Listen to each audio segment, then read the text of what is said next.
Yo, what's up, everybody? I appreciate you for listening. Thank you for coming over from Spotify into YouTube or SoundCloud, wherever you may be listening. This is Ricky, and this is No Industry Radio. Stoked everybody that's listening. It's been a busy couple of months. Started a band, Youth Decline, available on Emotionless the City Lives Band Camping YouTube channel. Just working, and couldn't record episodes for a minute. Just had to brainstorm, sit down, and figure out what I wanted to do next. Do I wanted to keep the same name? Am I still the same person? And I am, but also I just want a different name of it. Like, I guess a continuation, but in a way a different name for what it is. I just personally felt like the last two episodes were pretty good and just were something else creatively. Like, what I was putting together wasn't the same at the beginning of the episodes. So, with a lot of talk to some friends, just decided to continue this under a different name. Our good friend Daniel, aka Caffeine Aside on Instagram, has been having a lot of success with his business. You can find him on Highland Park, right next to Penny's Burgers. I don't know if that's the right way to, I don't know if I should put that, but yeah, that's where you can find him. He's slanging coffee. He's our good friend. He won't be helping us with the podcast, but I just want to give him a public shout out to appreciate everything he did for the last couple years. And I appreciate everybody. If there's any questions why no more Spotify, no more Apple, there's a lot of things going on in the world. You can make the math, you can figure it out, you can see the headlines, and I just don't feel comfortable with just us being exclusively on Spotify. It just didn't feel right. That someone who wanted to listen or who was intrigued by what the show was, with the pod, I just had to go to Spotify to check us out, or Apple, and now it's on YouTube, so everybody can listen, everybody can check it out. I just hope that's the right move, and please like the video, like us on, just click something, except the dislike, but you know what I'm saying. Thank you, appreciate you. This is No Industry Radio. This is Ricky. This is Ricky, and shout out to my girlfriend Raquel for also helping. The best. Thank you, everybody, for listening. This is No Industry. Peace.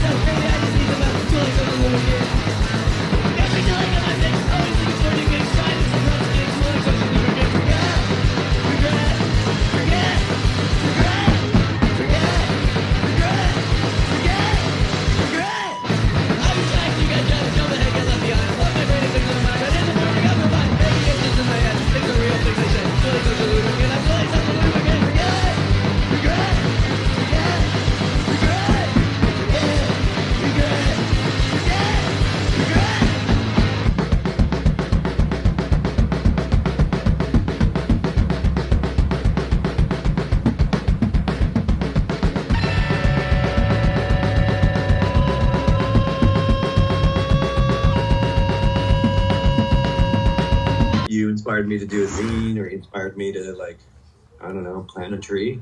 Like, happy days, that's so rad. And that's what it is. It's just like you're trying to keep something lit in yourself and light something in someone else, and then if they light up, you light up. And I don't know, it's all, I don't mean to be a hippie, but no it's I'm gonna start recording the interview. Is that cool? Yeah, no, that's grand. All right.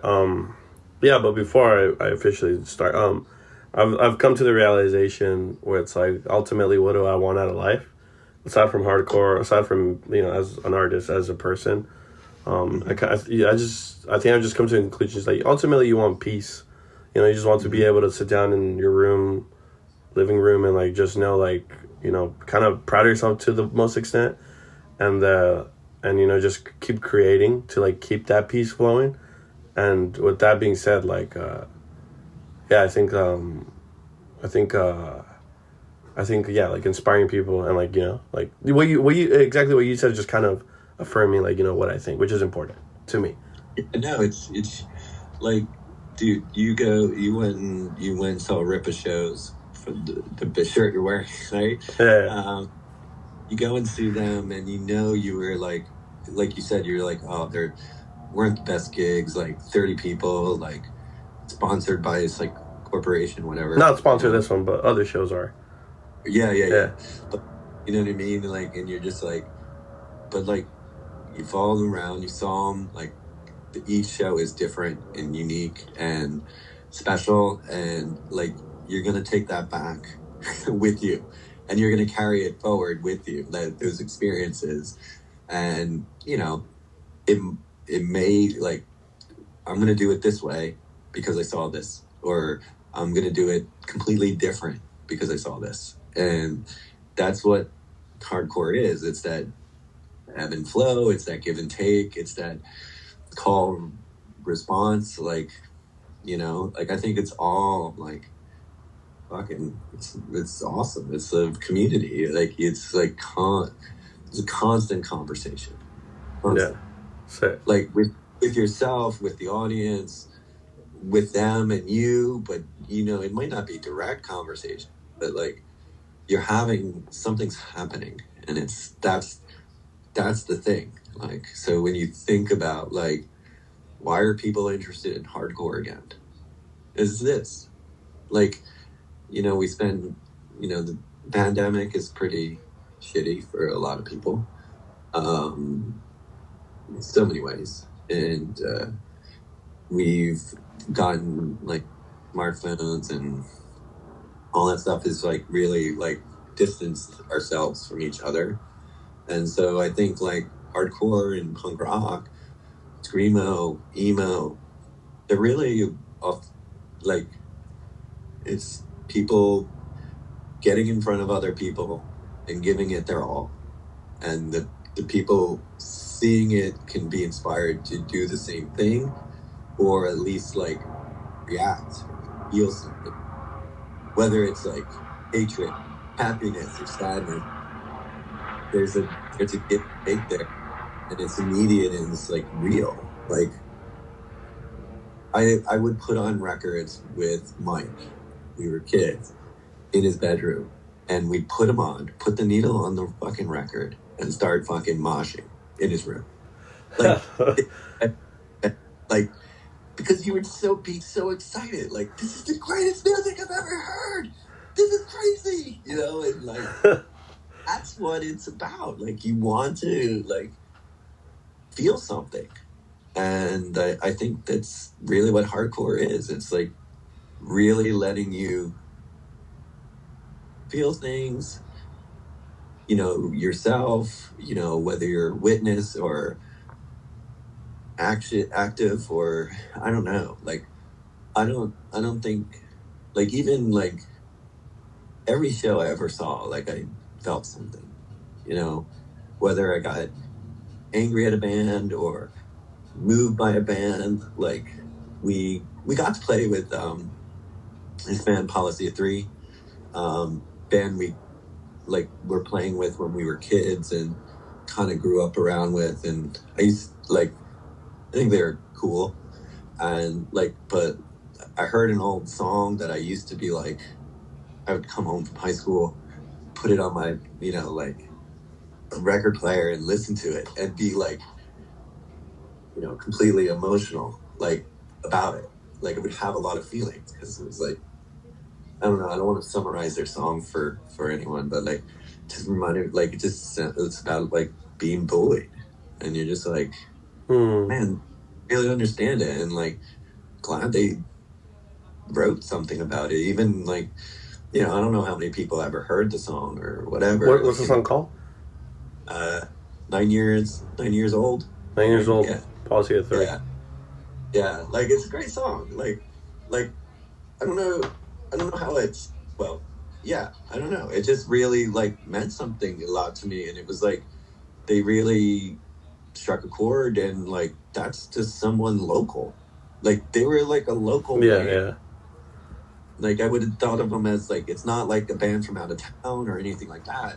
And that's like the magic of a scene. Like, you know, I don't know if they knew me from whoever, you know what I mean? But like, they did something that inspired me, or like hit a nerve and made me feel something. And that's fucking hardcore. Like, I think genuinely is that. And like, even now when you hear bands and like there is a reaction, you know, and like, I just think that's why that's like, people are interested in it again and doing it again. And, you know, it's nice, like, that's how I grew up, and it's nice to come back to get to do it again. Like, if you asked me like a year ago, like, oh, will you play some shows with Frail? And I'm like, what? No, I haven't even talked to those guys, you know? So This was a year ago, or like around like an estimate. Yeah, no, like, so maybe like, about like, a little more than a year ago. But, you know, if someone asked me, like, I would be like, even when we were talking about Numero, I was like, I just thought it'd be cool if someone put our music in one spot. Like, and I think we've just been fortunate that there's been interest in us, and, you know, it allowed us to, hey, do you want to play a show? I don't know, you know what I mean? And like, okay, let's give it a go. And it's been really enjoyable, and like, it's nice. Like, Don and the guys are, I don't know, they're just like really good, and everyone's really understanding. Like, I think we're just way more mature than we ever were. Yeah. And like, we're just like understanding of like people's time and commitment, and like what they can or want to do, and, you know, does this feel right? Like, I mean, we played 6 shows at the beginning of the year, February, March, and we were like, you know, I flew out to LA to meet Don, and like, had not seen him in 30 years. That's the first time you guys saw each other? Pretty much, yeah. Like, in like that, because he went on, and like, I college, like after Frail ended, and I think Don was like, he's like, you remember like a year later, like after we broke up, kind of, or ended. I don't think we ever really broke up, but like after we ended, we kind of like tried to see if we wanted to do it again. And we got back together in Mike's basement. I forgot all about this.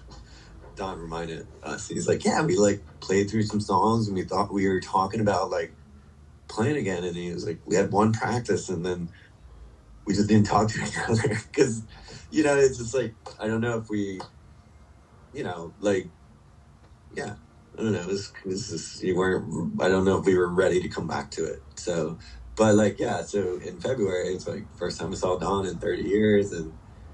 But like, he was so nice. Like, he thought about the project, and the guys in Philly, Brian, Derek, and Mike, you know, they were practicing together. They were kind of hanging out and talking to each other, and, you know, and just like, let's see if we can remember the songs, and I don't know.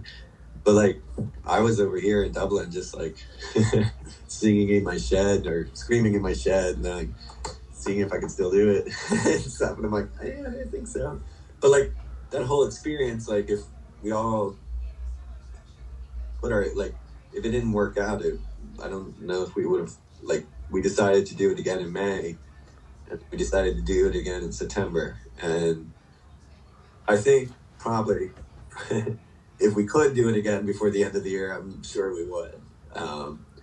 Logistics are, you know, of course, some, you know, but like, it's just like, even like we did 5 shows in September, and at one point Mike's like, well, you get in on that day, we can play a show the day before that show in Brooklyn. And we're like, I'm like, well, I guess I'm open to it. And we're like, I have to work, you know, one of the, you know, someone's like, has to, like, the other guy's like, I pick up my son, like, we can't just, I want to play, but we can't, like, logistically do it. And I flying in from Dublin, like, maybe the day before, and I was like, I guess I'll be ready, sure. You know? But like, the enthusiasm, it doesn't, like, I don't know. I know there's like a lot of bands get back together, like, that's a thing. And that's fine. I think early on we all talked about it, and we're like, we didn't want to be big. I don't really think who we are as people. Like, when you're talking about yourself, saying, like, I'm 22, but like, 20 years from now, I still want to be thinking of myself as a musician, artist, someone who's doing something, not just like, oh, that's old Ricky.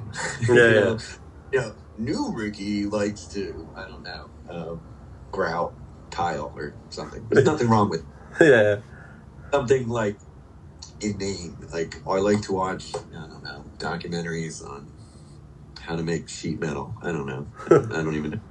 I don't know what the most inane thing you can do, but you want to be doing something, you want to be doing something, whatever it is. You want to be passionate about it, whether it's like woodworking or, I don't know, like, I really like gardening. Like, I'm probably pretty fucking passionate about that and stuff. Composting, don't get me started, but love that stuff. Like, I think of myself like that. Like, I'm still interested in music. I still, you're not like, I don't know. We just said, like, you're not weighed down by, I don't know, the boredom of, like, or the mundaneness of, every day, like, the struggle, like just like keeping the lights on or keeping food on the table or what have you. Like, there's still something else that burns inside you, and it changes over time. Like, you might get into embroidery or something, but you're still fired up about it. It still means something. Yeah. So the intent is still there. Yeah, like, I just think, like, if it didn't feel right, we wouldn't keep doing it. But now I think we got to the point where we're like, man, this is really fun. Like, we're really happy to do anything. like You guys gonna play LA again? I hope so. Like, it was very fun. We played this, like, really, I thought it was really swanky venue. Zebulon? Yeah. And it was like the sound, like, it sounded so good, and like they were so nice to us. But I'm like, I don't know, like, it's weird coming back to that, because I don't think Frail as a band, when we were, our first go around, like, we never had, like, someone wasn't like, oh, do you need here's a bottle of water or something? Like, oh, okay. Like, stuff like that. We were like, can we play the show, please? And so, yeah, it was it felt really nice, and it was a good show. But that was like our third show back together. I definitely feel like this last run of shows, like, you just feel more comfortable. And I thought the band, particularly last show, like, I've gotten better at preparing myself for it. I think the first run, I was vocally just like getting so much honey. Like, I must have drank a whole honey bear for a week, and it's disgusting. You can't eat that much sugar. Like, oh, okay. This is like, but I'm like, my throat just kind of needed it. But like, this second time around, like, I put a lot of time into humming and building goals and stuff so that I could sustain myself. But like, but I don't know. It's just like, we have the energy together, and it's there, and it's authentic, and it feels real, and everyone's very passionate about wanting to do it. But like, we're also very, like, we know ourselves, so like, we're happy to play in front of 10 people, or happy to play in front of 100 people. Like, I was floored. Like, we got to play the First Unitarian Church in February, and it, like, sold out, and I just couldn't believe it. Like, stunned. I'm still stunned.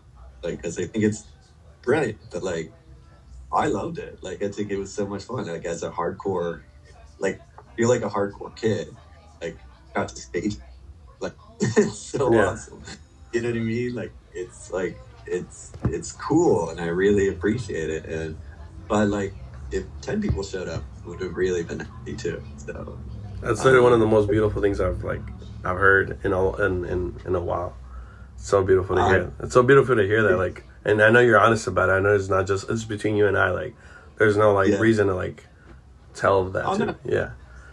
like I love it. Like I think it's awesome, and like you know we've gotten to play with some newer bands and stuff like young bands, I guess.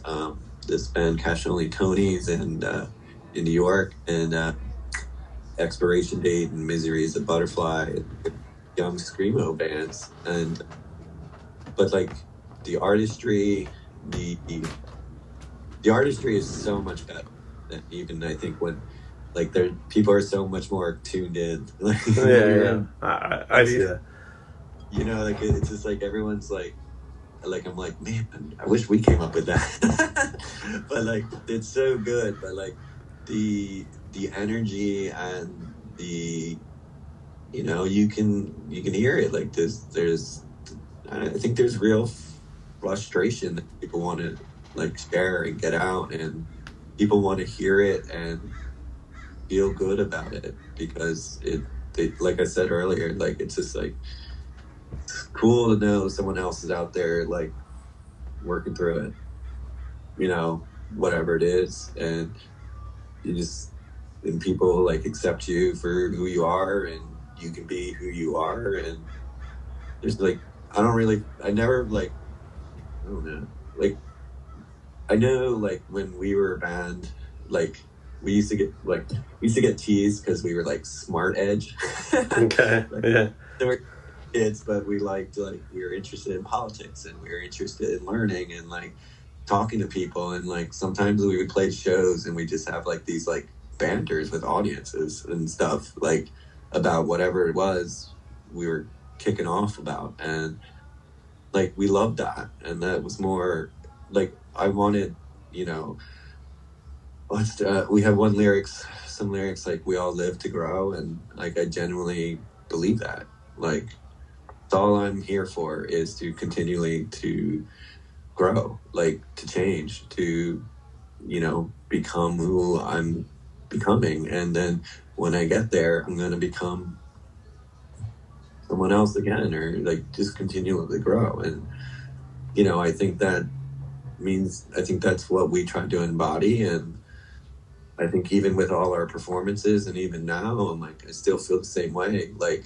I generally, like, before I go out, you know, before we do, like, the rip of shows, like, I feel one way, and then I come back, and I'm like, oh my God, like, I'm totally, like, I had an experience, like, from the guys in the band, or, like, people at shows, and listening to other bands, and hearing other things, and just being part of it. Like, I've totally grew, like I'm better for it, like it's just like something happened, and I think that's awesome. Like it's always something's gonna happen if you go to a show, always. Like Yeah. whether you're playing or you're witnessing, you're like there will something that will trigger you in a positive way, I think. I'm glad you're saying that because I've always felt the same way, and I'm just like, am I being dramatic? Am I being like, am I? No, I like look Ricky, like I'm totally like I know I'm a bit like yeah, no, like totally hard on my sleeve, like hardcore kid, like you know, like you just like feel things. It's like it's okay, like it's okay. Like sometimes it's overwhelming, and I know when I was a young man, like I'd be so overwhelmed, like I would, you know, get in fist fights with my friends and stuff. Like they're my friends, and I'm like so emotional about it, like fist fighting them, or like I'd run away or some shit like that. Like it was super like emotional. I think I'm probably some of that's been learned out of me or whatever, but like you know, like I just think that's okay, and I think I'm thankful for the guys because by and large, who I was okay.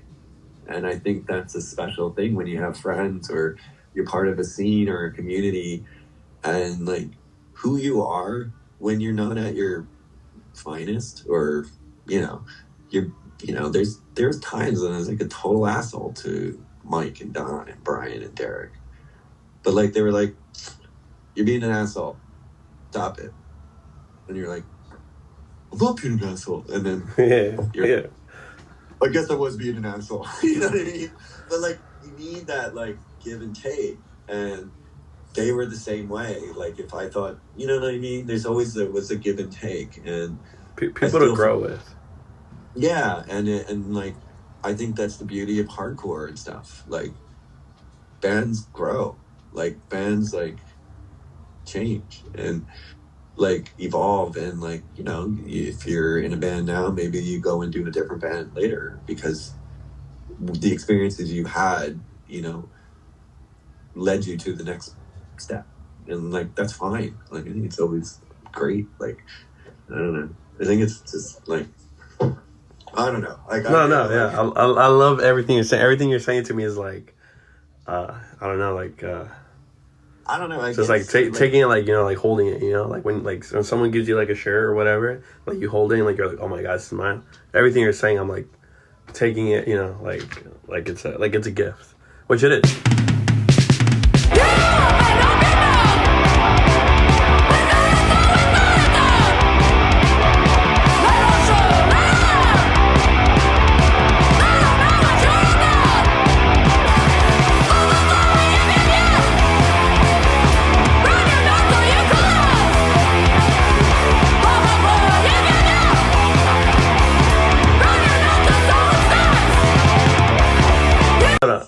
I want to properly introduce you, start the interview, like, you know, for those who are listening, you know, just to add some sort of, what's the word? I don't know. Just to add some sort of, style, I guess. I don't know. Okay. What's up, everybody? No Industry Radio, the greatest radio show, the greatest podcast, the greatest online fanzine, maybe even fanzine of all time that ever existed, that will ever exist. You know why? Because our former corpse vessel of what this interview was, Laugh Now Die Later, said, "We speak the truth and nothing but the truth." Today, there's very few bands since I got into punk and hardcore that have changed my perspective on the world or the way I could present myself. From being a middle schooler to like listening to like Minor Threat, to listening to Rites of Spring, to listening even a band like trying to think something that will kind of contradict the bands that I'm saying. I don't know, even listening to something like I don't know, like Hoax. Frail was one of those bands that recently kind of really changed the way I thought about art and what art could be in hardcore and punk. It's such a beautiful band, but such like there's so many, like, I don't know, just, it's like, I think Frail's like the filter of ugliness being put through something beautiful. Does that make sense? It's that filter, it's that line, it's that, like, it goes through that, you know, and it's just become something like, you know, from the artwork is some of the most beautiful artwork I've seen it for a band, like, hands down. And, my guest today is Eric from Frail. How you doing? Hi. Yeah. We've been talking for a minute, but we're starting all over. Like, you know, no, I'm gonna leave everything in, but yeah, I'm so grateful that you decided to talk to me. Like, you know, you're not online, right? You're not online at all. No. Yeah, that's like, you know, all I have is like the cassettes and pictures and like, you know, all those things that I've seen, you know. So it's like honest, it's really, really cool to like be able to talk to you and like even have a more like personal conversation before I press record. But I have been pressing record for like the last 10 minutes. So it's like, I appreciate it. That's what I'm saying. No, dude, it's fun. I think it's fun. I love talking about hardcore and punk rock. Like it's super fun, and it's nice to geek out a little bit. So appreciate it. So from correct me if I'm wrong, Frail only existed during high school, right? Like your high school years? For all you guys, mostly? Yeah, like I would say like 93 to 95. Maybe it might have started in 92. But yeah, like 93 to 95. So you guys broke up when you graduated high school? Is that correct? Well, we did a summer tour, which was pretty... We owned a van that was like, I don't know, $800. We probably put in like $2,000, but not our money. It's probably Mike's mom's money into the van. And I think the tour was... We were young dudes, so like it was pretty intense. And when we got back, I think we needed time apart, but like as that time apart extended, it's just, that's how it is, you know. It's like, so it's all right. Like I decided to go to college, so like that's what happens to young Americans. Something I can't comprehend is like how intense and on the point to what Frail, as a, not as a band but as like a art project, was like in high school. Like you guys were high schoolers playing like this very intense music, which I want, my first question is who were you as a kid? Talk to me about your childhood that led up to you being a young high schooler already making intense music and being comfortable to scream like without a mic at some point. So talk to me about your childhood. Who is young Eric? And like I'm assuming you grew up in Philly, so like young Eric in Philly as a kid. And like let's wait, like we love saying Philly, but like let's Okay. realistically, I grew up in a suburb of Philly, so very like Different. A middle class, lower middle class suburb. Okay. Like I walked to school and I cut across people's lawns. You know what I mean? It wasn't like I was jumping fences or anything. Okay. Or anything cool, or I wasn't sliding down a fire balcony or anything like that. So we grew up in the suburbs. Mike and I were neighbors. My mom and dad were great. Like I had, you know, I was the middle child. I probably was just kind of, maybe I was I had a temper as a kid. Okay. And I don't know what, like, I don't know. And like, so that's a tough question. I think I was a pretty like, I'm like a nerdy kid. Like I would watch, like, I don't know, I liked to read books about gnomes and stuff like that, you know. And like I was just like, you know, it's just a middle child. I played soccer and you know, and man, this is a tough question. And like, I don't know, like I met Mike at the bus stop when we went to middle school, and I just thought he was the coolest kid. Like he skateboarded. And then I was like, as soon as I figured out he skateboarded, I was like, I'm getting me a skateboard. Like just gonna get, like, I don't even know how or what I'm supposed to do. You know what I mean? Like, so it's just like, shoot, I don't know. My brother lives in Pittsburgh, and we played a show in Pittsburgh in like this little, like, small little town outside of Pittsburgh, I guess, and Greensburg. And, you know, it's like a small little punk art gallery. It's so cool. Anybody in the neighborhood, but my brother was like, "Oh, your childhood wasn't that bad," you know, like, because he saw us play, and it's just funny. Okay. You know what I mean?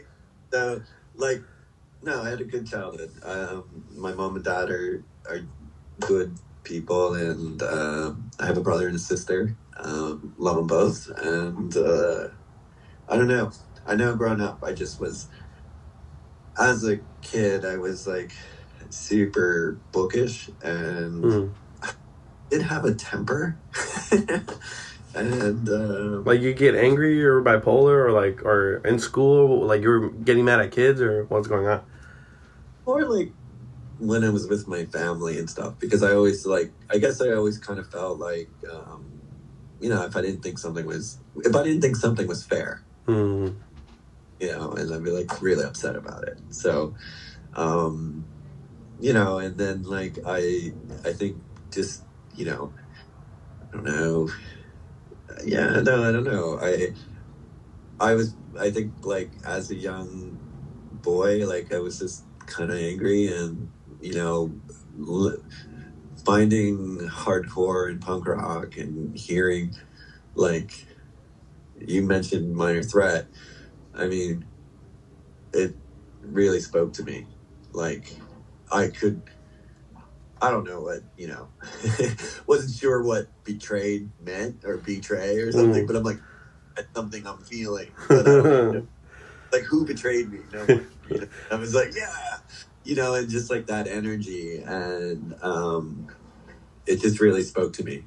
It's I don't know if you can hear it. It's Halloween in Ireland, but like what's really popular to do here is to set off fireworks. Oh, So that's what you might hear in the background. I can't hear it all, but Okay, yeah. sorry. Like No. I was, so, oh, I don't know. I think it was just like, and I was happy. Like I felt, you're like any kid or young person. I mean, like I just felt like you start to feel like because you're angry, like you don't belong, or you thought things were unfair, but like no one really cared about it or what have you, and you're like, what's wrong with everyone, and all that jazz, and then you start to listen to punk rock and hardcore, and you hear Minor Threat, and then we got into like straight edge music, and like you heard Youth of the Day and Gorilla Biscuits and Instead and all those classic straight edge bands, and you're just like, yeah, that's what I'm talking about. You know what I mean? That's who we heard first. So that's like, I didn't know any better. So, Yeah. Like who do you hear? And that's kind of starts to influence you. So yeah, no, I mean, like, I thought it was, I was a good, like, in a way, like, I was a kid that, like, I got good grades in school, like, went to class, like, bit of a nerd, but, like, we were laughing because, like, we would get teased a lot because, like, I don't know, there was, when we were in high school, Mike and I in particular, there was, like, kids in our grade that would call us subhumans. Like, it's kind of cool. It's like a weird name. Like, yeah. It's weird to call someone a subhuman. Like, you're not human. Like, you're below us, humans here.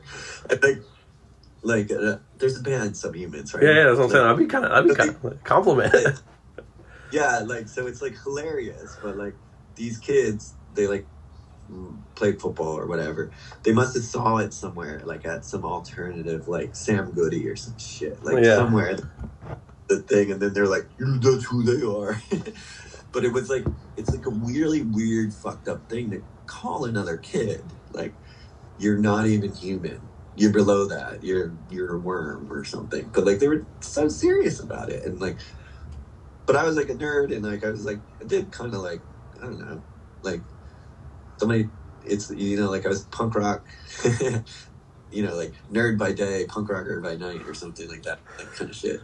But like this one day, like I got so fed up, and they were like, we're in the cafeteria, and I'm on one side of the room, and they're on the other side. Like I pick up like a pudding cup or something, I don't know, applesauce, and I just like throw it, and you can hear the cafeteria just stop. Like everyone stops, like it's completely quiet. It's like the most cinematic thing in my life. It sounds very cinematic. And it's like everyone stops talking and watching this like applesauce pudding cup, I don't know, fly across the cafeteria, and it lands at like these guys' table, but like right in the middle of the table, and it explodes like all over them. I'm the only one standing up at the other side of the cafeteria. Like, it's clearly us. They all get like covered in pudding or applesauce, I don't remember. And then they're like coming over, and he's like complete Mike, like at the time it was like, so this whole cafeteria just goes like from dead quiet to like complete pandemonium. But like, I don't know, it was so bananas. And like Mike was telling me, he's like, yeah, at one point you grabbed a pile of books and just threw it at him. Like, but it was just like, I don't know, like, because you can only like, sometimes like, you can't call someone a subhuman. Like, that's just like, and mean it. Like, it's a nice, I don't know, it was just weird. So like, did definitely have some anger, and I did really think it was like unfair and unjust. And like, I guess that's a lot of like why I liked Frail, and like wanted, like, I just wanted things to be like, I don't know, cool, and like, because like I think like I like more, I like more people that I don't like. Yeah. And that I don't like, I find redeeming qualities in them. And so I think as I think about Frail and about myself growing up, I think I just didn't want things to be unfair to anyone, or anyone to be treated any differently than anyone else. And but like, you get to a point, you can't stand by. So I'm all for that. So that probably describes who I was, who I am, I guess. And I love the very honest way that you talked about yourself. Yeah, it's just, I don't know. It's just who I am. And like, even now, like, I know, like sometimes I don't know. Anger is, I think particularly nowadays, like, anger is real, no matter where you draw your lines. Anger is so real. But like, sometimes I'm like, frustration is real and stuff like that. I just think like you need to like, sometimes I know like when I was angry, like I think we were talking about it earlier, like with the lads, like in the band, and like there's times when I'd just be like an asshole to them, and they'd be like, "Yo, you're being an asshole." I'm like, "No, I'm not." And then like 20 minutes later, you're like, "Yeah, I'm being an asshole." Like, you have to own up to something when you're shitty. Yeah, I think people stop doing that. Well, it just shows that like it helped you mature. That like in high school and as a young adult, you're in a unit, you're part of this unit, and it teaches you to like, okay, like if I want this, I have to like make up with whoever it was, Mike or Don, and then you learn to apologize at a younger age compared to like you go out into the world and you learn the hard way. But I do want to ask, sorry, I didn't mean. I think it's also really cool. Like, I don't know, I just like, it's nice to let people be, and like, I think everyone recognized like, oh yeah, no, like I can understand your anger or your frustration. Like, even though it might be unfocused, like, it's cool. Like, get it out. All right. Was that cool? Yeah. I don't know. So like, I mean, yeah, that probably explains my youth, I guess. I want to ask you, you're writing, lyrics or titles or things, American as Apple Pie, Reversal of Man. You're coming from you're coming from the suburbs. You're like, you said you're below middle class. How does someone from the suburbs and below middle class and coming where you come from, like at a young age, like in high school, start? Like, where is this coming from? Like, what are you reading? Where are you getting exposed to like these ideas of like, things? Things are not what it seems, I guess, for lack of a better term. I mean, it's almost like painfully obvious. Like, I was a massive fan of anything from Abolition. Okay. And No Answers, and like Give Me Back Comp, and like reading through like when we got to play like I think we played in Goleta at one point when we were on tour in '95, and we got to meet Ken McLaren, and he was like super kind to us. And I remember asking him, because I'm like, I'm a bit of a nerd about like I read through his 7-inches that he put out, and like I was like, the Sawhorse 7-inches like was one of my favorites, probably still was one of my favorite 7-inches. But like there's like, he's talking about like how there used to be shows in this red barn, and I was like, so where's this red barn? Like I had to ask him about this red barn or something, and he's like that hasn't been around for a while, man. I'm like, what? He's like, and I'm like, well, can you tell me more about it? He's like, no, it's just the barn where we had shows or something or whatever. Okay. Like, but I was like so enthusiastic about it and passionate about it. But like, I think No Answer is Ebullition releases, Downcast, Struggle, all those bands, and like they were super influences and super inspired. I did read a lot of like Adbusters, which was really cool. What's Adbusters? like a, oh, maybe it wasn't around that time. Maybe that was later. But like Adbusters is great. Like you should look it up. But it's like basically like I want to say like either active or former like advertising like people making art like political movements and stuff like that. Like maybe you shouldn't like focus on this like spoofing ads to make a point about like, you know, sweatshops in Indonesia or something like that. So, like a lot of that stuff, I don't know, like, yeah. So I would say that, you know, I did a lot of like, I like to read, and like, I probably grew up, like, I really like John Steinbeck a lot, and like East of Eden and like Grapes of Wrath, and, you know, and you would, you know, there's, you know, I don't know, that a lot of books and stuff, but like I can't really.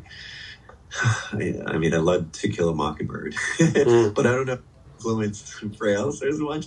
But it was like a really, those were meaningful things to me at a young age, and I don't know how I found them or how I came across them, but like they were just kind of like part of my, you know, influence and stuff, you know. And I think like particularly John Steinbeck, like you know, he's just, you know, he's just right on. Like he thinks about other people in real ways and relationships and so forth. And I don't know, but I would say probably primarily Abolition and No Answers and stuff like that would have been tremendous influence on me. So through music and reading, you're this young man, like, you know, getting exposed and like learning about a lot, you know, all sorts of things, not just politically. I guess once you got to meet Don and the other members of Frail, because you already knew Mike, from my point of view, Frail as a unit, we're all very like politically aware and like, you know, very just politically aware. How common was to meet, how was it meeting 4 other young adults from the same area as you were? Like, how common is that in Philly in like the 90s to meet, like, you know, where you're coming from in the suburbs that, like, you know, are politically aware and like express themselves in a similar way? Like, I guess bringing Frail together. Yeah, like I think like, so a lot of it, like, I don't know if it was as like planned out as that. Okay. Like, so Mike and I started Frail, and I actually think we played a show as a 2-piece. Like we wrote one song, and it was probably very struggle influenced. And we played a show, and then we saw Brian either maybe the next week at another show playing drums between his friends' set or something. I'm like, this kid's awesome. We got him to join our band, so then we were drum, and then Derek, somebody told us Derek played bass. And this is something we only learned recently, but like, so like Mike and I were like, all right, I want to make him a mixtape of really good shit, you know, and put it on tape. And he's going to love it. He'll want to be in our band. So we come up to him, we're like, here, man, here's this tape. You should think about playing in our band. So we thought Derek was this like badass bass player. But like, he only told us like this, like, yeah, I only got my bass a week before. Like, we gave him that tape, and we just thought like, hey man, I know you're really good at bass. And he's like, That's so sick. And then like, he showed up to practice. I believe Frail played at least one show, and I think Don, we played with either Disregard or something like that. And Don saw, I think he like suggested to us that like, oh, I'm probably gonna help out. Like, you guys have some stuff, and he's like, I'll join your band. And we're like, yeah, cool, man. You know, 2 guitars, we're gonna sound sick. You know, and I think the combination of like, once we were a unit, Mike and I are fairly like doing stuff. Like, we would make fanzines, we would go to shows, we would like have conversations. We'd always like, Mike was always doing art and always like drawing and everything. And I was like always reading and writing, and like, you know, it's just like something we were always doing things, and like adding Don to it, who's, yeah, I don't know, he's an amazing musician, and like to have the energy of us and his ability to, like, I think we grew, like it just kind of just happened organically. It just developed. I know that we wanted to, like, I didn't want to be in a band that didn't say anything. Like, I wanted to say something.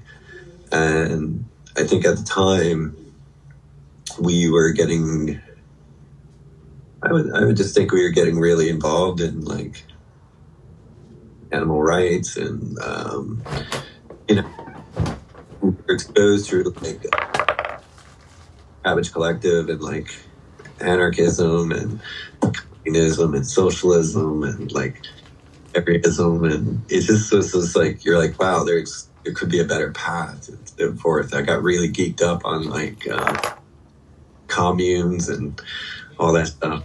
It's just like, but like we were all wanted to say something and do something that meant like I don't think we ever like specifically said that this is how we were going to be, but we just knew we had to do something or say something, like as a band. Okay. And even when we look back, Mike said, he's like, there's one point, like, I feel like Mike and I always had like a pretty strong give and take. Like, he'd be like, oh, you should write a song about something. And he said, and I was like, oh, I don't remember this. And he goes, yeah, and you said to me, you're like, no, it's not time enough. We're going to write about things that matter to everyone forever. Like, yeah. Like, you know what I mean? And I think I don't know where I came up with that idea. It was full of shit. Like up my own ass or some shit. Like, you know, but like, I think that's what we hoped to do when I was like, that's what I try to touch on. Like, you know, like our lyrics tend to be, you know, it's like self-affirming, be yourself. Like, that's not gonna change. Like, maybe it becomes more important as like more robots come into play. Like, be yourself. Like, yeah, ooh, you know what I mean? Like, it takes on a whole different meaning. But like, you know, a lot of like, I think a lot of our lyrics are like, just be yourself, and like, don't buy into like, I know, like, I don't know, back in the day, you're like, there's like so much scene crap, you know, like, oh man, you know, blah, you know, I don't know, like, I don't know, it just like didn't matter to me. Like, I just wanted everyone to be together and have fun. Like, or get together works. Yeah, it really does. It really does. does. But like, I mean, like, we were numbskulls as kids, and like, you know, like some of the shows, like when it's so good, like, I mean, just people are all like hanging off the walls, and you know, like everyone just feels alive and is like so happy, and then like afterwards, like it's like a potluck dinner. You know what I mean? Everyone's eating spaghetti together, and it was just a good time, and it's like super, and like I think that's really what I wanted to emphasize. Like, some of the things that, I don't know, I guess that we wrote about or cared about, like, we were fortunate enough to be part of a, you know, really cool community, like growing up, and like Philly has always been a vibrant punk scene. There's like a lot happening. We were really young, and you know, like I said, like I was a sponge. Like, you know, I'd see one thing, and that's what I wanted to be. Like, you know, I relate to that so much. Yeah, like, you know, like, oh, I hear Lifetime, I want to try to sound like Lifetime, which I can, like, you know, or some shit.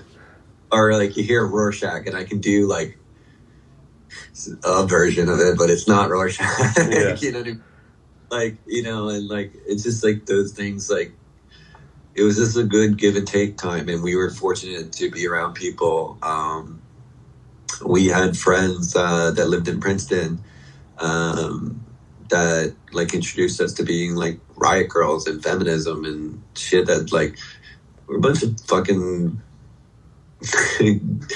dudes from the suburbs, like, you know what I mean? Like, it just blew my mind. You know what I mean? Like, you didn't think about that stuff, and then you got to think about it, and then you're exposed to like Bikini Kill or Excuse 17 or Heavens to Betsy. Like, shit that, like, man, this is blowing my mind. Like, I can't, I don't know. Like, so we were very fortunate, like, all that was around us. And at the same time, everyone was like, just more, like, was doing something artistic or different or special or stuff. And it wasn't like people were really pushing themselves in ways that they could at the time. And it felt really good. And so for us, it always made sense to us that we wanted to do something that said something. And, at the time I was like, I really liked, I went to like, spent weeks at an organic farm to like learn how to plant and all that stuff. And like, I think I might've been like free labor, but they let me sleep there and eat berries and stuff. So it was cool, and like, I used to volunteer at like an anti-vivisection society that was like near our house. And, I mainly stuffed envelopes or what have you, but you just got to learn, like, if you care about something, what you need to do and how it's done and how do you communicate that to someone. And like, I think for Frail, like, that's probably what we wanted to share with people. Like, we used to, like, I don't know, we'd play shows, like, I don't know, like 5 people or some shit or whatever. And like, someone, like, because everything was like snail mail, you know what I mean? Like, so like 30 days later, someone would send a picture they drew from the show. Like, they were inspired to draw a picture. Like, we thought I still think that's phenomenal. Like, yeah, I didn't even know that was a thing, or that's something that crossed my mind. Yeah, they like bought a record or a demo or what have you at the time, and like saw us play, didn't talk to us, like, which we would have been happy with, and then they would like draw a picture of like our band playing and then send it to us and like, you guys inspired me to do this. And like, super rad. Like, it's super small and super contained, but like, that's all you want. Like, that's all anyone, like, even if they were inspired to write like a hate message or something, like, you guys suck, the worst thing I've ever heard, like, that's still rad because they fucking heard you and they thought so much of you that they had to go home and write a letter. Yeah. Like, I think it's great. Like, I love that. That's hardcore. Like, that's the give and take. I think now, like, it's pretty easy to criticize something online. You don't have to put much effort into it. But like, back in the day, if someone was going to write you a hate letter, it's like they had to like go home and write it out. So like, they had time to think about it versus like, popping something off, I guess. I don't know. Yeah, I don't know. So, but it was like, I don't know. Like, I think we cared a lot about things. And like I said, like, I genuinely don't, like, if something's like unjust or not fair or uneven, I don't necessarily like it. Like, Frail, like, I fucking hate playing on stages. I know you have to. No, like, I 100% like agree. Not just because you're saying it, but I hate it too. I really do. Like, and I don't know if that's like, I don't want to overstate it. Like, I know there's reasons to play on a stage. Like, if there's a lot of people and people in the back can see you and like all that stuff. And like, also like equipment and stuff. Like, I don't know. I never thought about what things cost back in the day. And now I understand that like a guitar, it's more than $20. So. Yeah. Like, so I can understand like why there's this thing, but like, it still boggles my mind. I'm like, I don't know why, like, I don't think there should be a stage. Like, I think everyone should just be in a circle or, whatever, or a square, whatever the shape of the room is, or however anyone wants to set up. And like, if someone needs space to see something, everyone just helps that person out and vice versa, what have you. So like, I don't know, like, anything that was like uneven or unfair or unjust, like we just didn't like it. Like didn't like bully, didn't like, just like we just want everyone, and not to be like hokey, like or anything like that. Like I just like when people can be themselves together. Like I like that. I like communities that care about each other, support each other, and lift each other up versus like putting each other down. And that's what we were all about. And I think that's what we're focused on. And I still firmly believe that. I think it's so easy to punch down. And I can tell you right now, like, it doesn't matter. If you're punching down, you're punching the wrong way easily. Like it's, you know, you punch the person that's putting their foot on your neck, you know, like not the person that's like you're standing on or some shit like that. So I never understood that, like even in a scene context or anything like that. And like even now, like as you look at the world and stuff, like I just don't understand why people want to just be really mean to people, whether it's like immigrants or I don't know, the LGBTQ community or anything like that. I just like don't know why you want to just make it any harder for someone. And I know why people do it. It's probably primarily for money or they're racist or some bullshit, like some shitty thing. It's probably for money, to be honest. It's like probably for money in some way. You can't fucking hide it. But like, I just don't want to be like that, and I don't want to do that. And I don't think being human, like I don't think that's what you should do. I think you should be happy to lift someone up. And like whatever band that comes out, like if you think about hardcore, like I think there's so many good bands in the past, but whatever band comes after me is way better because they're continuing that energy. And it's like, that's what you want to see. Like, I just want to lift people up. Like, so it means a lot to me. Like if we saw someone, they're like, yeah, we decided to start a band. Cool. Like we don't play, you know, whatever, you know. I just think that's really rad. And I think that's where I want to see. That's what I like to see. That's just generally, yeah. Sorry. No. I love everything. But yeah, like, you know, I think when you think about Frail and like who we were at people, like we just wanted people to be themselves. And I think it's probably worse now, but back then I just felt like people like really slipped into roles that you were assumed to play, or that you only got to play one role. Whereas I genuinely believe you're multifaceted. You're a musician, you're an artist, you know, you're a writer, you're a thinker, philosopher, comedian, I don't know, like could be a clown, who knows? Like, you know, like you're really good at that stuff, messing around and making your friends laugh. Like that's rad.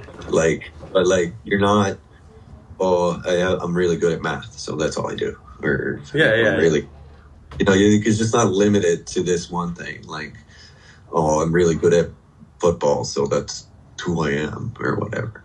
Like, I don't know. I just think people are really multifaceted, and I think like we should really focus on lifting people up, and that's it. From believing that people could be different roles connects to lifting people up, connects to the way you like to play, like with the people, you know, like not on stage. How you said you don't like stages, which I love how everything connects to what you're saying.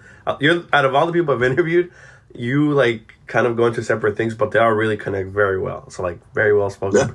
You're very well spoken. But what I want to say is, I'm so nervous doing this because I'm like, my wife was teasing me. She's like, "Oh, just don't embarrass me." No. You're like honestly like it's amazing. But what I do want, told her I'd embarrass you. Don't worry. What I want to go back to is you like love to be with the people, like not be on stage. And I love how you said, I still believe that, which is true. Don recently told me, I wasn't at the show, but when you guys played Gilman, you got into the crowd, and I've seen videos of you getting into the crowd at, now, Frail now, and you fell during, I believe it was a Gilman show, and like people were picking you up. What goes through your head when you see like the crowd moving and you just jump into the crowd, and like you just like you're in with the crowd? Like what is going through your head in that moment? Oh, I don't know. I don't really think about it. I let it happen. Like I'm very like, I don't know. We were talking. This is this is unrelated, but I was having a conversation with Mike and his wife Lena, and we were talking about like stage fright. Do you get stage fright? I don't really think about it. Like, I don't. Like, I think for me, the best hardcore shows I've ever been to, in like, who did I see? I can't try to think of the band. It might have been like Resurrection. I don't know if you know them. New Jersey Resurrection? Yeah, New Jersey Resurrection. This is the early days. So I was like maybe like 12, some shit, 13, something like that. But I remember like going to see them play, and like for whatever reason, like everyone was like almost on stage with them, and you're there. Like it was like everyone was around, like, and they're like just playing and like singing, and it's just like the energy is like it just. I don't know. I just think that's what hardcore is. Like I think that's what punk rock is. It's just very primitive, and I just think it's like you're at a bonfire. Like I just want I want every band to be like a bonfire, but I don't care if I walk through the fire. Like that's what hardcore is. Like you just get in there and for me,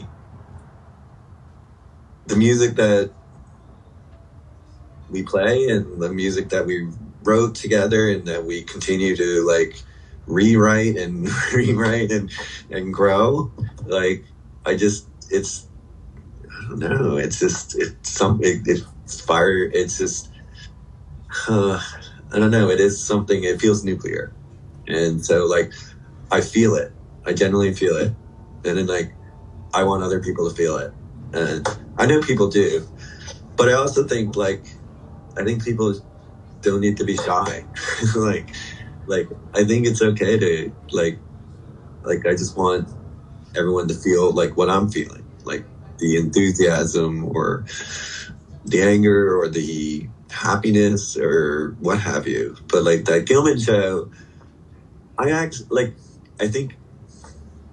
So yeah, no, like I don't really remember what happened, but like I don't know. There's like one moment I'm like, I actually think I got kicked with like people mosh really well. Yeah, there's a different, like people are good at dancing. Like I joke about this because like Mike and I spent a lot of time like practicing moshing, like in our rooms and stuff. Like, and we'd like.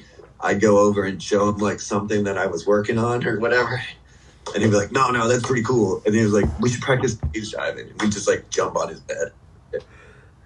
So like now you like, kids are so good. Like at one of our shows, like one kid like did like a little like roundhouse, like kick or flip or I don't know.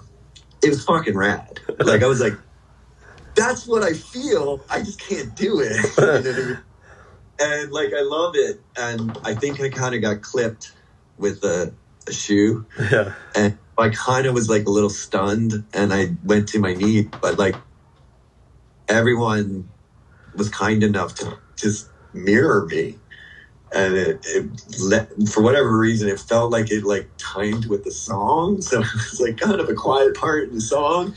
Everyone's like, gathered round, like, and then you like build up to the next part. But it was like I think I got clipped and I got a little stunned, and then like I'm like, well, now I'm on my knees, but like thankfully everyone like followed suit, but it was like I think people are just like feeling the energy, and that's hardcore. That's so poetic.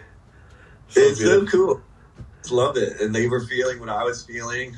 And then, like, that lasted for, like, I want to say a minute, but it's probably less. But, like, we're, like, as they're doing the build-up, we're all back up on our feet going fucking nuts. Like, I don't know. Like, if I'm hanging from the rafters, I want everyone to hang from the rafters. If I'm on my knees, I want everyone, like, on their knees, like, just fucking feeling the energy. And that's, like, I don't know. I'm very lucky to be, like, I get to scream in front of a band. Like, it's a very lucky thing. But I want people to feel the exact same thing that I feel. And I think that's, like, you know, like, you go to shows and you watch a band and you do feel that, right? But you don't always feel comfortable. Like, you don't always get to do that. Mm-hmm. And like hardcore, like, yeah, dude, if you want to do a backflip, fuck, do it. If you want to jump off the rafters, do it. Like, if that's what you feel. Like, if you want to scream, fucking grab the mic. Like, that's what it should be. Like, it's just like, people feel like things. Like, I don't, like, of course, like, I don't know. It's nice to see, like, a good performer and, you know, good band or what have you. But, like, the most memorable experiences is, like, I will always remember seeing Resurrection. Like, just being, like, feeling the power of the feedback and the noise and everyone, like, being around each other on stage. And, like, there was no, like, I don't even know if there was a stage, or it's just, like, everyone was, like, almost, like, walking through the band or something. It's completely, it's fucking special. And, like, we've had experiences like that. I think Gilman was very special because we got to play on the floor. They let us, and super nice. And we got to have a moment that was, like, it was real. It was authentic. I mean, it may have, like, I think it, like, most Frail things, like, comes from, like, there's a bit of goofiness. Like I did get probably kicked in the face, and I was probably like, oh shit, do I still have my glasses, or what have I, or I don't know, or, you know, do I have a teeth or something? But, like, it just continues, and that whole whatever it is, like, everyone was feeling it. It was really nice. It was really nice, and it was really great experience. Like, even, like, I don't know, we were in Brooklyn, and I feel like this woman lost her shoe, or, like, her shoe, like, the bottom of her shoe ripped off, but she, like, just started dancing with it, like, at the show. Like, I don't know what happened. Like, she kind of got, either it was, like, moshed on or something. Like, her shoe, like, the bottom of her shoe came off, and she, like, picked it up, and she's like, whoa, like, but, like, she was, like, in the moment. It's, like, fucking awesome. Like, yeah, awesome. And like, I think that's, like, that's the beauty of hardcore and punk rock. Like, you're not getting, like, you're not on the billing, but you're there, and you're authentically there, and it's real and genuine, and it's always a bonfire. It's always primitive. It's always, like, and that's what's so much fun. And, like, I love that with Frail. Like, I think we will always try to light it up in some way. But we can't help ourselves, because it's just, like, how we are with each other. Like, it's just, like, there's just a natural energy current, and, like, we just want to, like, let it out, you know, we could be fucking exhausted and you'd still, like, something will happen, and that's what's beautiful. That's what's fucking hardcore. Like, I do a lot of talking, because, like, I don't know, I just can't shut up. And so, like, you know, I just keep going, and, like, like, I don't always think about what I'm going to say, or, like, somebody reminded me of something I said, and I was like, I said that? Okay. And, like, it was cool. Like, I'm glad I said that, but, like, I don't totally remember. But, like, you just feel the hardcore's on like that, and it's just, like, you can just be yourself and, like, let it out and make your own noise. Like, Exactly, Yeah. 100%.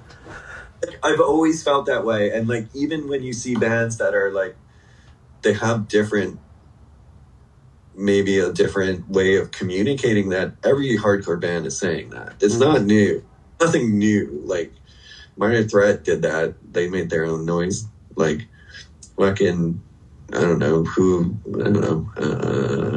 would be after us. I don't know. Fucking Sick of It All made their own noise. like did it themselves, and it's like genuine, and it was who they were. And, like that's all that people need to remember. You know what I mean? So when you know, like, fuck, I can't sing for fuck all. Like, we were joking, like, so when Frail was towards the end, we were working on an LP that we were going to do. And we probably wrote maybe, I want to say 2 or 3 songs. But, like, Mike was like, remember you were, like, singing on one song? And I was like, I don't remember that. Why would I do that? She's like, I don't know. You just wanted to sing a song. And I'm like, did I? He's like, yeah. And I'm like, all right. Like, I don't know. Like, you just, it was just like, I felt comfortable.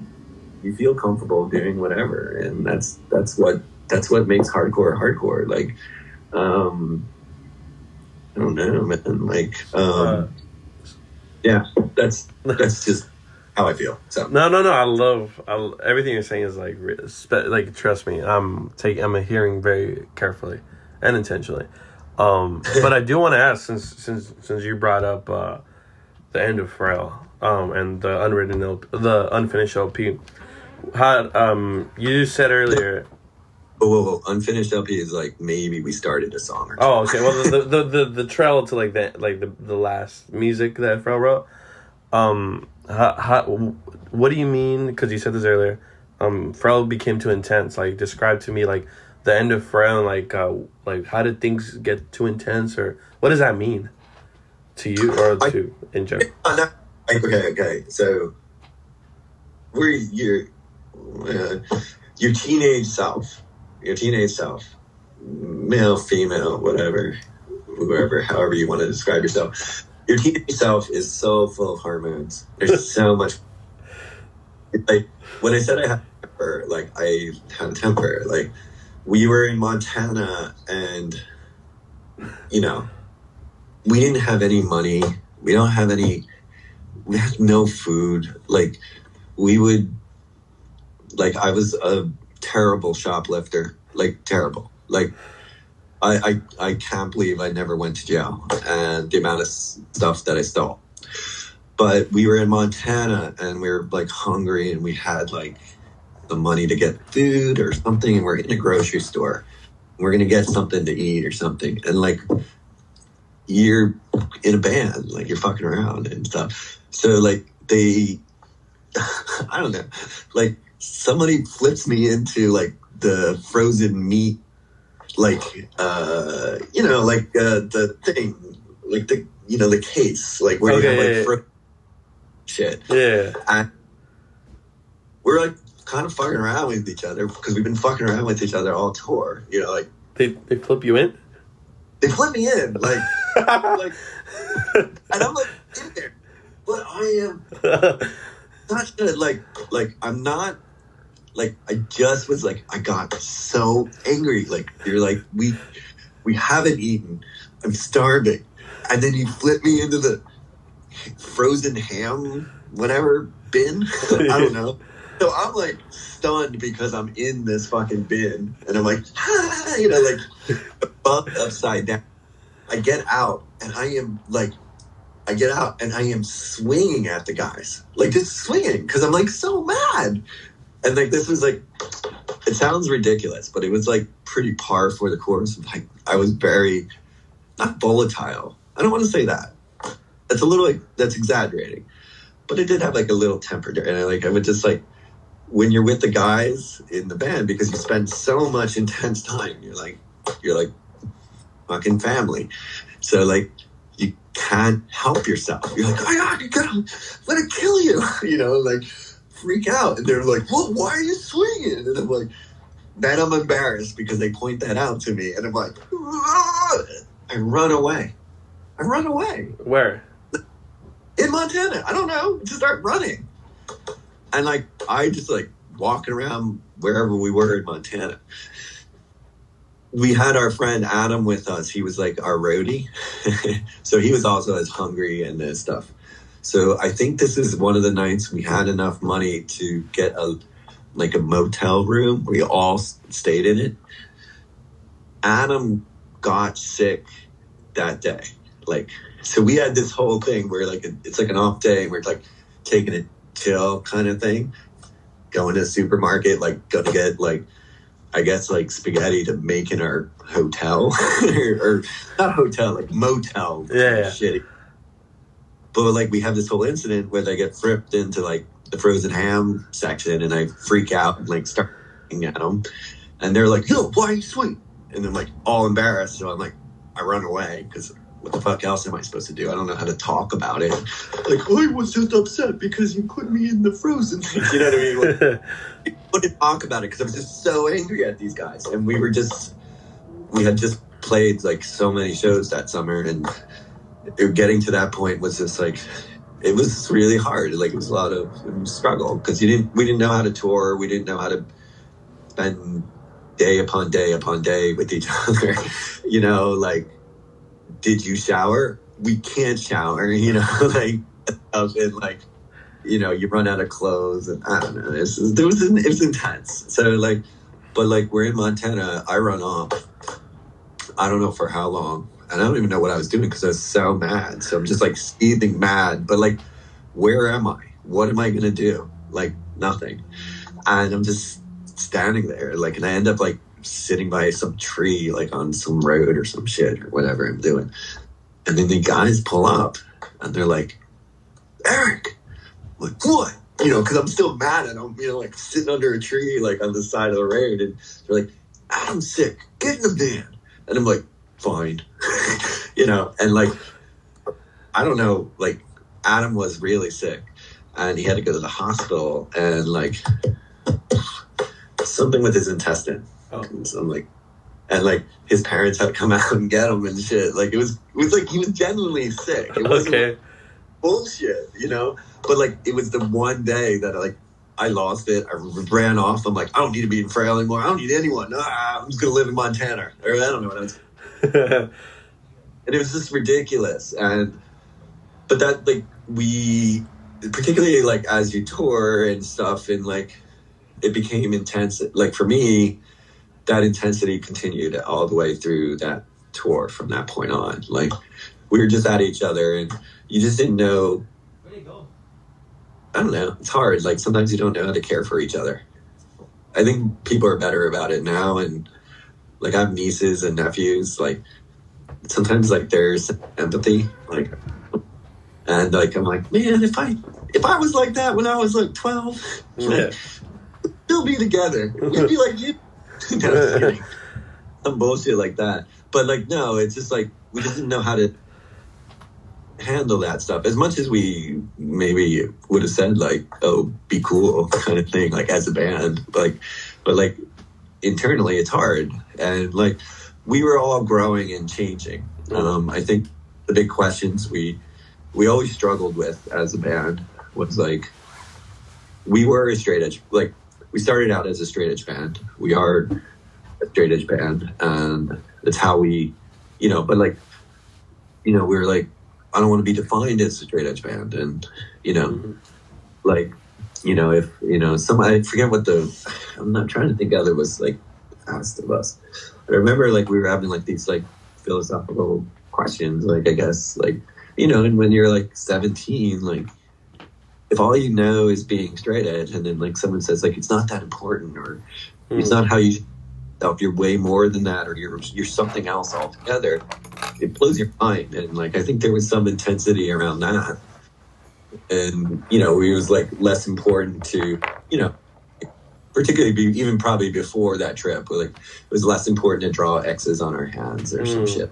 Okay. Where, like, you know, but like that's a shift, and like, you know, and like nowadays, like you hear about bands that are like, oh, like two of the members are straight edge, but the other guys aren't straight edge, but they still get together and play a fucking ripping ass band, you know what I mean? And like back then it wasn't necessarily like that. And like you know, like if you were no longer a straight edge band, then who are you? And you're like, it's just like you know what I mean? But it's stupid. Like I look back at it now and it's like, yeah, man, it's goofy. It is goofy.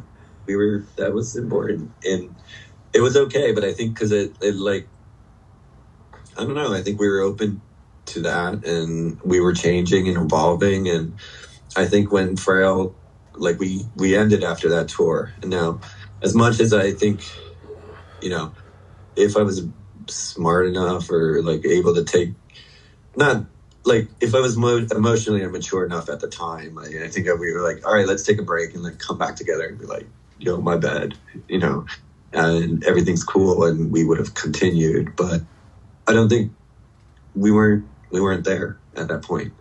But I don't think it like, yeah, I don't know. It's kind of expired, and like it's okay because like everyone was growing and changing, and like maybe that period of that period for Frail, like maybe it was just kind of done for us. Like Brian probably wanted to play more metal, you know. Don wanted to, you know, partner with other people. Like he went on, and I guess that it was around Mandela Strike Force, and then later Ink and Dagger and stuff like that. Like those progressions, like, you know, like I don't know. Progression. Yeah, like they were just, and it was like natural. Like, you know, there is oddly as it is, like I think there are like, you know, like I can see how Frail ties to those extensions. 1,000. Like they're, yeah, like I think it's part of it. But like Mike went on and did some other bands, and I can see like there are parts of Frail that like carried on with him, and Brian went on, did metal bands. Derek did more like, shoot, I don't even know what you would want to call it. I want to say like indie slint type style. Yeah. But like, there is the seed, like Frail is part of those things. Like that's where they cut their teeth. That's like inform them how they like work with other people and stuff like that. And I think it's super rad. I was just like, you know, and like I love Frail. Like I genuinely, like I think it's like really special to me. Like those guys are super special to me. The whole experience is super special to me. So when it like expired or when it came to an end, I was just like, I don't know, felt like I got dumped. And so I was like, well, you know, I'm just going to go and do my own thing. Like I gotta find myself or something. Because you're like, you know, go back. I'm gonna have a really nice dog in a car or something. I don't know. Like I just felt like you got dumped, and I just, you know, like a relationship ended, and it took me a little while to like find myself again. I think, you know, and like, you know, I'm happy. So like everyone went the path that they needed to go down, and I think it's super great. Like I mean, like I think all the guys, like where they are today and like how they got there, like if Frail continued, everyone would be very different. And I think I don't know, like I think the guys are way funnier, smarter, like more emotionally aware than, like they wouldn't have been that if we had continued. And so it was the appropriate thing to do. And like, I don't know, like, I don't know if we could have wrote an LP, to be honest. I would have, yeah. I don't know. Nah, you guys could have done it. I see it. I see it. I mean, we were progressing, and I was really like, I think as a band, like we were finding our voice and our style, and I think I really like our split 7-inch, and I like you can see, like I think Frail became Frail like with second 7-inch, I think the 7-inch after that is very solid, but like I feel like the split we did with Elements of Need was just like that's the band we were becoming, and I think it was really cool. Like I was like really happy where we were going. I assume the LP, if we ever did an LP, like I assume it would have been exactly like that, but like 20 songs. No, just kidding. I don't know. I don't know, but I envision there's something. There's a LP. I think there is an LP there, but we've been talking for. No, but it, like you know, it was like funny because like at the time, like I was like trying to tell the guys like I'm only gonna write like I was like I'm only writing songs about activities, like all our songs are gonna be like pool hopping, because like describing pool hopping or the emotion or yeah, okay, both. I don't know. Like we wrote a song about like I was like we're gonna write a song about riding bicycles because that's what's important. Like that makes you feel alive. These are things that are like real. And I don't know. I had this whole idea, but I don't know. Like I don't know if I could have pulled it off. That would have been kind of sick. That would have been awesome. Kind of sick. That would have been sick. Mike was like teasing me because he's like, I totally remember some of the lyrics. Like he's like, you had like a lyric about riding bikes. And he's like, free flowing, so glowing, or some shit like that. And I'm like, dude, that's some like, I don't know. But like, no, Don recently, we're shout out to Don DeVore who helped us make this happen. We were driving after gold mining. It was like we had just got Olive Garden. We're like so tired, and we're driving, and I'm like, oh, you remember that Frail shirt you wore on Ink and Dagger photos where it's like the bicycle and it says Frail? I'm like, that's so hard, but like, what does that mean? And he's just kind of like trying to describe it. He's like stuttering. He's like, fuck cars, anarchy. yeah. And I'm like, yes, yeah. Like so, it is so funny because like I don't drive. Like I hate cars. Yeah, like I just hate cars, but like they're necessary, and like I have a license. Like I don't want to but like yeah. Like I prefer public transportation. I prefer walking. I prefer bicycling. I used to could skateboard, but I'd probably as I've gotten older, I'd probably just shied away from it a little bit, just because I don't want to fall on my ass. But you know, but like I prefer that. Like any other mode of transportation other than me operating heavy machinery is probably the best. But Don is right. Like you know, even now, like I'm like just like I hate when like so my wife's Irish and we moved here about 10 years ago, and I'm you know in a lot of ways like the craziness that you guys like I'm fortunate to not have to experience it directly. Like I feel for LA, believe me. feel for Portland, I feel for Chicago, I feel for Philly, I feel, you know, like just because it's just like, you know, these beautiful, like vibrant, you know, human experiments, like these beautiful like cities, like where there's good and bad and all fucking things, you know, and like every city is a, you know, whatever, but like it's still a beautiful thing. It's humanity. The attack on this, it's heartbreaking, but you know, just for no reason, just made up bullshit, you know. But like, yeah, like I always laugh because like every time I go back to the States, like there's no like sidewalks aren't like, well, they call them footpaths here. Mm-hmm. So there's a footpath everywhere. Like, you know, you can just walk somewhere.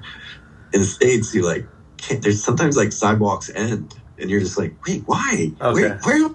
Where do I go? Like where? Like I don't understand. And it's like because everyone's expected to be in a car. Mm-hmm. Like you can't.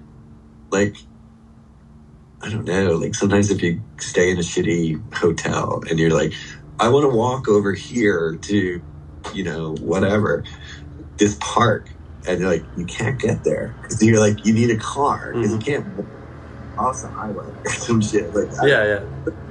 Drives me nuts, like personally, but yeah. So Don's right. On cars, anarchy.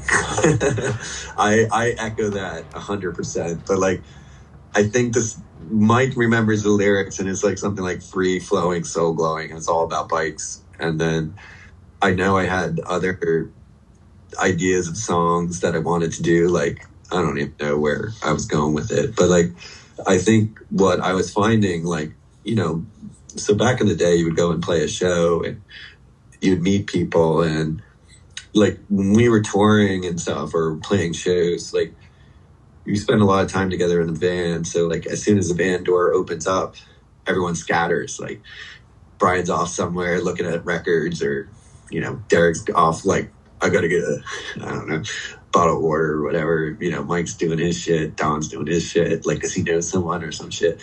And, like, I just run off, and like there was always like people used to play like Foursquare, like back in the day, like waiting for shows. Like, so it's like, it's this game you play with a red rubber ball, like a playground ball. Okay. And I don't know. I can't. It's too technical to explain. No, I'm just kidding. It's not. It's like 4 squares, and you just like bounce the ball back and forth, and you can just like, while you're playing, you can like talk to people, and like if you're out, you're out. You just go to the back of the line, someone jumps in. It's a really fun, stupid game, but like it's kind of a nice way to like, you know, like if you're in a new town and you're like at a show and stuff, and you're like, oh, can I play? And they're like, oh yeah, cool. People will play Foursquare at shows. Yeah, like while you're waiting. And what you would the just, like, fuck? That's so. What the? It's so fun. Like, it's that is so crazy. Cool. But like, I think there's a quality to that, like that activity. Like, that was more like, it's like sometimes that's like better than a show, because like you start talking to someone because you're waiting in line to go play, and then when you're playing, kind of like goofing around, and like, you know, no one's really good at it or good at sports, I guess. I don't know. I mean, people were. There was definitely good people, but like, you know, but it was a good way to like meet and talk to people. But like, we're messing around, like you're just messing around. That's all. And you're waiting for the next band to set up or what have you, or the show to start, or, you know, but you were just like hanging out, and you got to hang out with people that you didn't know, and like, what's up? Where are you from? Cool. We're cool here, you know, and it was nice. And like that, those type of things, like those type of activities, like help the community, that hardcore punk rock community that I was part of. And it mattered. And like, I always felt like those activities were so cool. Like, that's crazy to think that happened at shows. No, but it is, but that's how it was. And like, you know, to me, like, I think that's a good way for, like, we just played a show in Philly, and I don't know. I was just like, all right, who plays Frisbee or some shit? I don't know. Ask some shit. I can't remember what I said. And like, some people are like, I love Frisbee or some shit. Yeah. Like, you guys can fucking talk, you know, like, yeah. Likes woodworking. I do, you know. And like, if you just gotta meet your tribe in some respect, I guess. Like, it's nice. And like, doing those type of things, like, I don't know, like there used to be like a lot of like potluck picnics and punk rock picnics and stuff like that. And like, people would bring like sandwiches or food or chili or curry or whatever, you know, and you share it with someone, and, you know, you brought something so you can have some food. And if you didn't, people would just give you food, and you just hang out. Someone's playing music. Like, it was more of like you want to be part of something and be something like that. Like, I think that's like, I think that's a really, so like, I guess like, as I was at the time when I was thinking of like activities, that's kind of what I was trying to hit upon. Like, I probably would have wrote a song about like potluck dinners or something. And like, you know what I mean? Yeah. Like, because like in a lot of ways, like, you know, like, I don't know, what's this, like, I just like when people come together and just like share things with each other, and hardcore is like that, but that's like, it's not limited to that. You know, like any scene, like you're talking about like Don is always open to sharing gold mining with anyone. Mm-hmm. Like, really cool. Like, he still has that energy. It's a different pursuit, you know, certainly, but it's like fascinating. And you're like, it's an activity that you do with someone and you work hard at it, but like you spend time to each other, talking, hanging out, like spending time with someone other, you know, like it's always good. Like generally, like, you know, you never, I don't know. I like, even now I like don't like, you know, not that I don't like being alone, like you need to be alone at times, but like it's nice to be around people and nice to share things with people, and I like that. Like, and that can be anything, like back in the day, like, and even now I think skateboarding is probably still like that. Like someone, you're skating with friends, someone shows you a trick, you try to figure it out, then you show them a trick, they try to figure it out, or you just keep falling on your ass together, and it's fucking hilarious. You know what I mean? And like, it's just awesome. Or, you know, what have you? You know, like, so, like, but you know, people probably like it's still experience that like with pickup basketball or anything. You know, we love Foursquare, but like, I don't know. After like in college, I used to play like heavy metal wiffle ball. I don't know what that is. It's just like we would listen to like heavy metal and wear like jean shorts and just play wiffle ball, like, you know. But it's stupid. Like, but it was like, it's one of those things. It's just like everyone was being silly, and you're just hanging out with people doing something fun, and like it's really nice. But like in a lot of ways, like maybe that's like a bit of hardcore. It's like, look, Frail, like we're like, I mean, I see old pictures of us. Like we were like skinny. I was like a skinny, angry nerd, you know, like whatever, and super like, you know, whatever. Like you just let it out, and like it's just kind of, it's cool, like to share it with someone, and you want people to feel the same way. I don't know, comfortable doing the same with you, you know. Yeah. And how I think about it, like whatever we did, we never owned it. Like we never like this isn't like Frail propriety of Frail or some shit like that. I don't like, we just did whatever we felt like doing, and like we think you should do the same thing too, and I think that's just how we are. And like I just never really, I'm never very precious about like, you know, this is what a Frail song sounds like, or this is how we, you know, we don't sound tight or what have you. I've never ever cared. Like I know it's important and we always try to do our best, but like it's not like being present, being with people is the most important thing. And like I think for Frail, like we would just always try to be present, like and that's all we could do. Like that's the best thing. That's the thing we were best at. You know, I don't know if we were always the finest musicians or finest singers or whatever, but we always were present. And like I think now, because everyone's gotten, well, I would say the band's gotten better than me, obviously, but like everybody's still present, and you know, like I think that's important. Like totally. 100%. Like, but like you can be present in lots of things. Like, you know, you can be present in like ceramics or anything, you know, whatever it is, coding or gold digging or whatever. Like you just be present and share that with someone and be present with them. It means a lot. It's so, I mean, I think that's why, like, I don't know. So like, I guess like, you know, like you were talking about, like Frail is like, oh, that hardcore band that's like a screamo band or like the bridge band. Yeah. And I would never that's hindsight for me. Like I don't know. I never thought I always thought of ourselves as a hardcore band, but I it makes me happy because I'm like, wow, that's like, I never expected that. And so it's exciting to know like, anyone would like draw upon it, like to draw upon something we did, you know, once or, you know, whatever we were doing, like to draw upon something we did and then take it in a whole new path and grow it and make it something altogether radical and special. Like, I'm so thankful. And like, but like, we gave what we gave and someone took it and ran with it. And I think that's the beauty. That's what's beautiful. Like, that's hardcore. It's super hardcore. Yeah. 100%. The four square anarchy and working together works continues.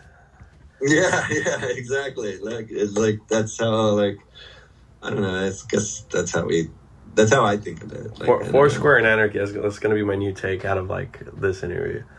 Four square and anarchy. Yeah, Foursquare though is like, there's no anarchy in Foursquare. There's a set of rules. Not just kidding. Like, people would goof off. Like, believe me, there's like popcorn. I don't know. That just still blows my mind. That happened at shows. That's like. But like, I think even like there's no time. Like, time's really precious, right?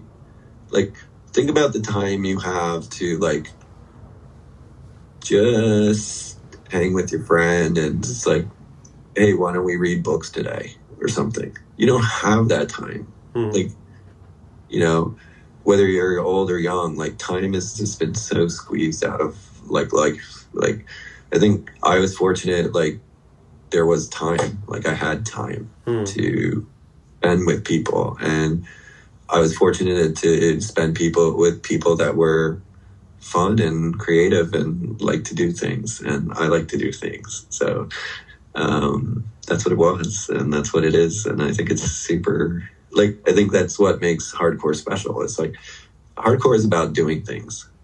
That's it. Like, I'm going to do something today, and I'm going to share it, and hopefully, like, someone's inspired or not inspired, or, you know, or like, you know, they're angered that they have to do something in response or whatever, you know what I mean? Like, but that's like really fun. It's like really vibrant and really meaningful. And but it's also like personal and direct, and, you know, you can't share hardcore from afar. It has to be intimate. And I think that's the best part of it. Like, it's a living, breathing thing. It's not, I don't know. I mean, I don't know. Like, we recorded music. I don't think it's the same as, like, I've been thinking about this a lot, because I'm like, I think Frail in person is better than Frail recorded, in my opinion. I haven't seen Frail, like, so I can't. I can't. I always felt that way. Like, I felt like we were a live band. I don't know if I think maybe, like, I just don't know if we didn't really know how to record, and we didn't know what we were doing, and a lot of the stuff, and we never had a lot of money. So, like, if we could, you know, if we have an hour to make us, all right, you got to write a 7-inch and like 4 7-inch in an hour, get on it. You can't be, there's not much perfection. Is that true for like some of the recordings? I would say, like, I don't think we spent more than two hours or so, 2 or 3 hours. So, like, that's crazy. They're good for that. I mean, they're not even for that. They're good records. They're timeless records, for sure. Thanks. That's super nice. Yeah, I don't think they're amateur or any of that. I think they're good records.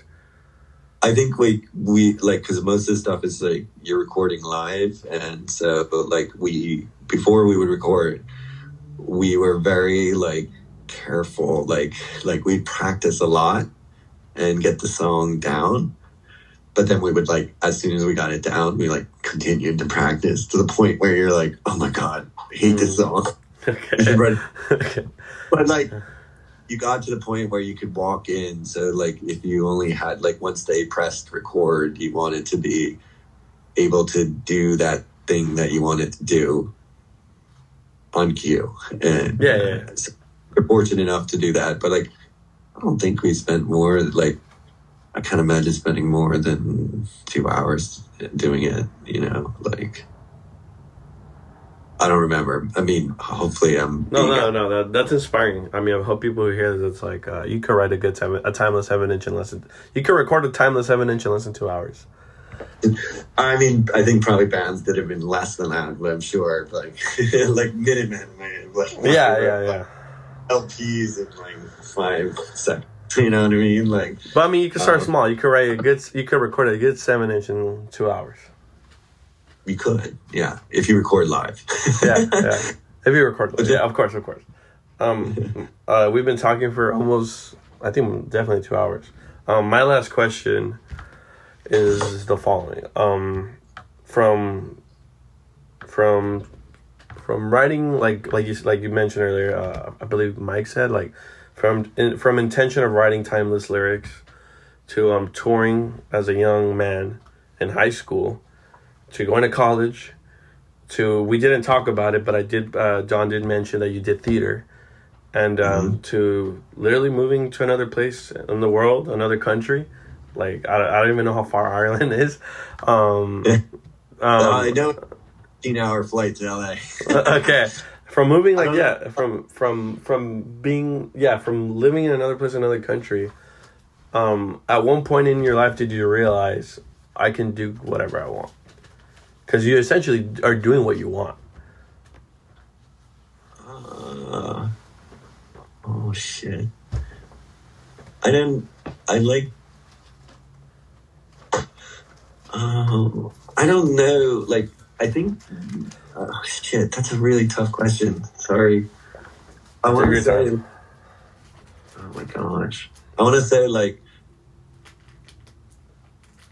I think you become hardcore punk rock because you kind of like march to a different drum, I guess, right? That's a cool way to say it, yeah. Yeah, I mean, like, that's how people, that's a cliche, right? But like, it is true. Like, you are, I know, like, when I was young, I felt different, and that led me to hardcore punk rock. I don't want to say like feeling different means I'm not part of humanity or separate or anything like that. I just felt like different. I just wanted to do different things. I wanted to follow different paths, and I just felt comfortable doing that. Like, some things didn't matter to me that mattered to other people. Like, we like talking about like stage fright or something like that.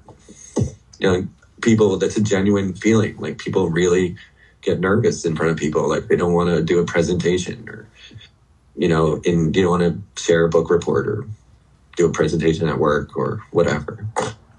Like, it just, those things never faze me. Like, because I wanted to pursue something else. Like, that's where I wanted to go. So, shit, that's not the right answer. But like, no, that in a way, that is the answer. There's some things that, like, yes, like, even, like, I don't know, I think, like, as I talk to the guys in Frail, who they are today, like, and how you got there, is just because you're like, I don't know if I want the same shit that was prevalent, whatever's being shoveled at you at your time. I don't know if I want that. I didn't want that, per se. I think, like,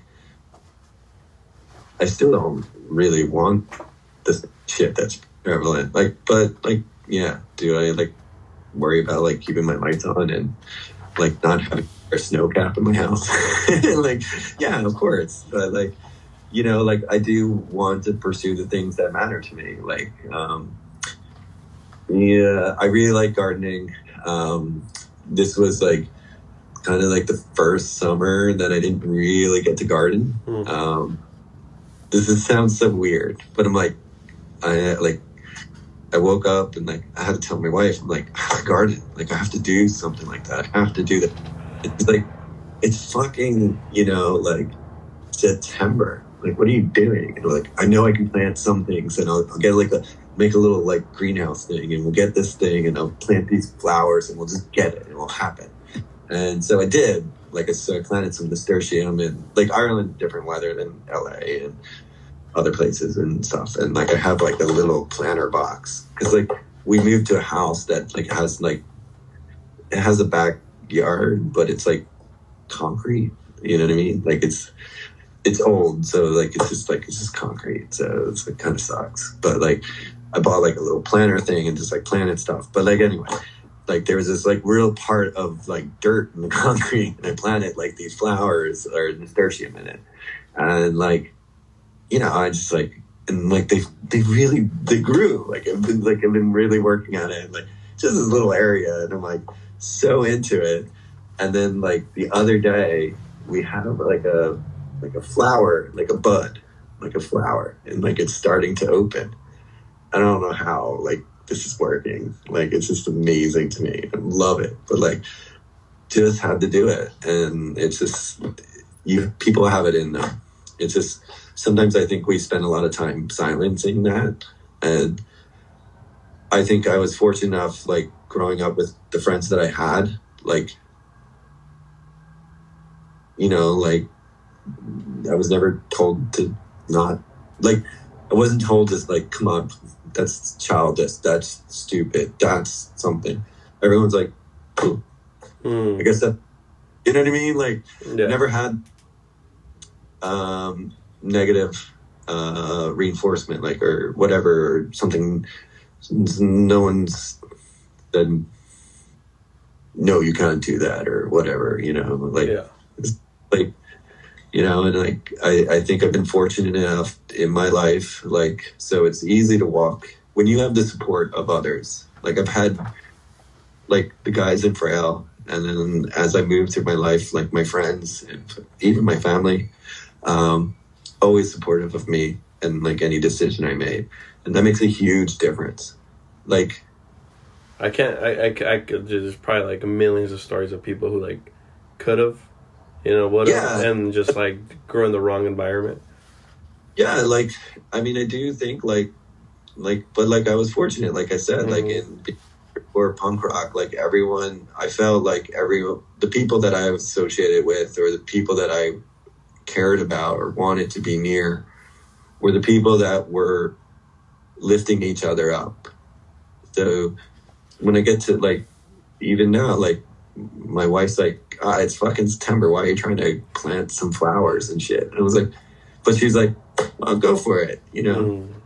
You know, like there was no, like, she wasn't like, no, you can't, you know? Yeah. You know, like just fortunate enough to have that in my life. Like even with Frail, like when we got back together, like I was joking with them, like I wrote down a list of things that I wanted to do at shows just so I can do them.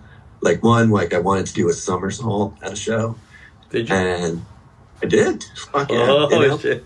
But I don't know if I told, like, I think I told Mike about it later. Like one of the things I was like, I wanted to stage dive, and I fucking stage dive. Like, you know, like let's get back together. But I'm like, you just have to like, just kind of do shit. Like it's not perfect. Like nothing ever I do that's like perfect.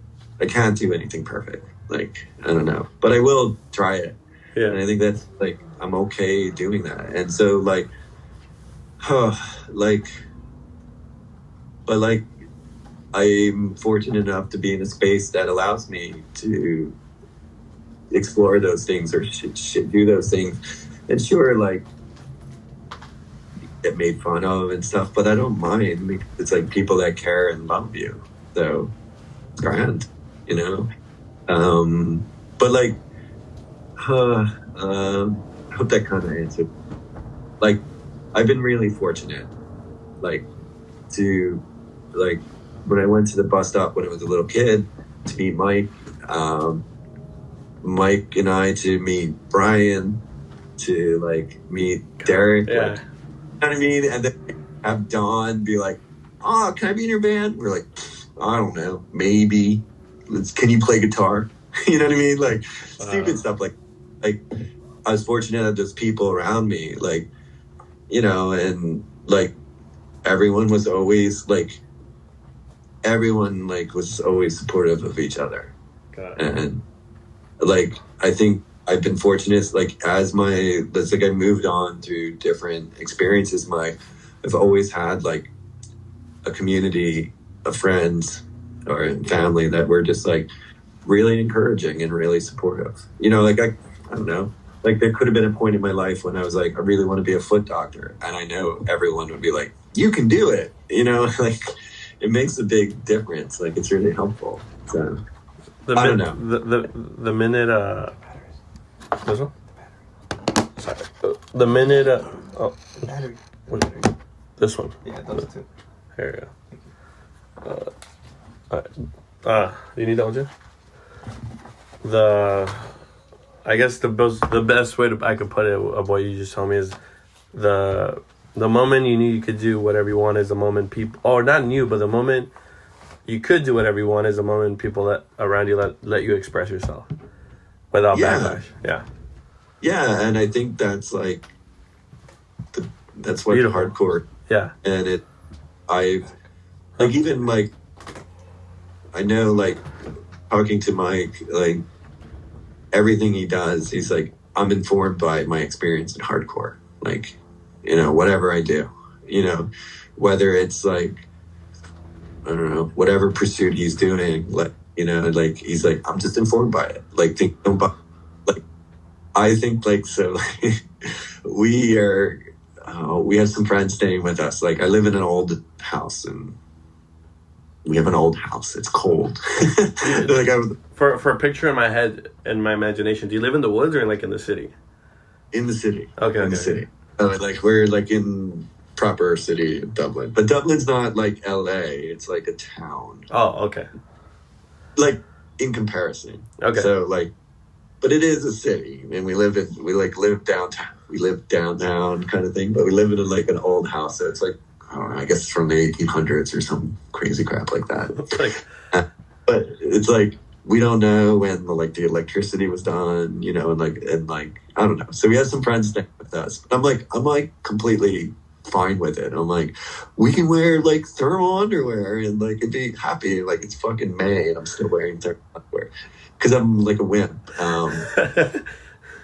But like my wife's like so dramatic. But yeah, like even today, I have a sweater and a flannel on and I'm in the middle of my house. But anyway, like it's like things like I'm so like okay with because I'm like, this is fun. Like, but like my sense of endurance or, you know, and this is not that hard, like in the grand scheme of things, like, you know, but like I have a strong sense of endurance.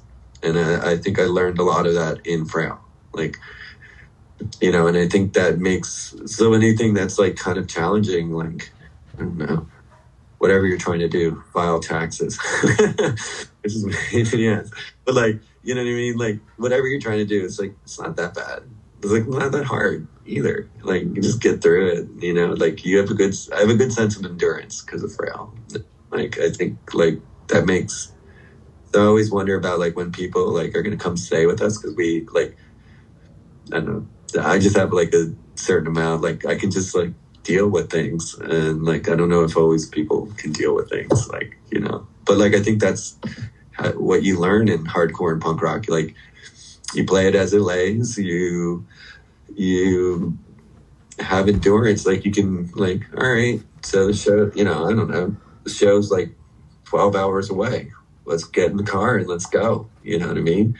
Or, you know, oh, they didn't make it, but like this other band, I don't know, I'm going to check them out. You know, it's just like you just deal and then you never know. I don't know. I think anytime you deal with something, you're always pleasantly surprised with what comes out of it. But, I don't know. But I just laugh because like even now, like, I don't know, we have like, so our house is chilly and we have a friend coming from San Francisco to stay with us and just laughing because like I'm like, oh, I wonder how long she's gonna last. She's supposed to stay with us for like 3 weeks, but like we'll see. But like no, like I think that's the things you learn, like hardcore and punk rock is just like you endure. You carry on. Like it's not easy. Like there's nothing easy. Like you said, like you want to go and see a band or your friends are like, what are you into? Huh? Like, it's not easy. Like, it's definitely not. But you endure because you're part of a community that, like, cares and supports you. And it gives you something. and that's why you do it. Like, that's why it's there. Like, Yeah. and like, I think I think like a lot of hardcore kids like that have grown up and stuff, and you meet them and they're doing like art or they're doing activism or anything. They learned that, like, I don't know, they just have like, you just endure. Like, some things it's not that bad. Yeah. Nothing that bad. I mean, like, there are bad things, but like, you can endure it. And when you get through the other side and you're fortunate enough to have friends there by you and helping you get through it, you're so much better, and you're so much just, I don't know. Sorry, I'm wandering, but like, I'm glad. I'm glad I'm like on the other side, like listening to everything you're saying, because there is intention, but there's a lot of like, just going off and like what like as you're talking, which is amazing to hear, which I'm very fortunate and I appreciate. I would say, like, for me, I've been very fortunate. I've had good friends, and my family was they never really took opposition to anything I did. Yeah. But like, I had good friends that always were like, you can do it, like, go for it, why not, sure, that sounds reasonable. You know what I mean? And so, like, yeah, that's about it. Like, I think like it's important to foster that community. Like, you want it for yourself, but you also have to give it, like, going back to the working together works. Yeah, like, it's important, like, be supportive of your friends, be there when they need you, like, you just be available and stuff like that. So it's cool. Like, I think that's hardcore, man. Like, seriously, yeah. Like, I don't know, it's probably more hardcore than any fucking song or power chord or fucking, thing. It's like someone that's fucking hardcore. Like, and like, people are dealing with shit, all sorts of shit. Help them get through it. And then they get through it, they're better. Then you can tell them about your idea about, like, oh, I want to plant some flowers somewhere. And they're like, what? We just got through that hard shit. And you're like, I know, but I've been really wanting to do this. And they're like, all right, I'm with you. You know what I mean? So, like, that's how I always thought about things. And I don't know. So, like, yeah, so I tend to make decisions, but, like, like, just kind of follow what I feel like is what I want to be or where I want to be. Like, I don't know. I think I didn't know everything that was going to happen in the States. Yeah. I've been in Ireland for 10 years, but like, some of my friends tease me, like, how'd you know? And I'm like, dude, I was like, I had no idea. Yeah. I met someone I love, and they were kind enough to welcome me to their home. And it's been very, like, Ireland's great. I think everyone should come to Ireland. It's really fun. It's a good, and like, everyone still kind of has their head on their shoulders a little bit. Like, it hasn't gone crazy yet. I mean, there are crazy people, but like, hasn't tipped over yet. Like, I think there's just, everyone's still a little balanced, you know what I mean? And I think the other thing too is, like, I was always amazed about this, like Irish people are like something like per capita or something, or this used to be true. I don't know. I assume it's still true, but it's like they donate more money, like, per capita than like, people are always giving to charities. Okay. To things and stuff like here. And I think that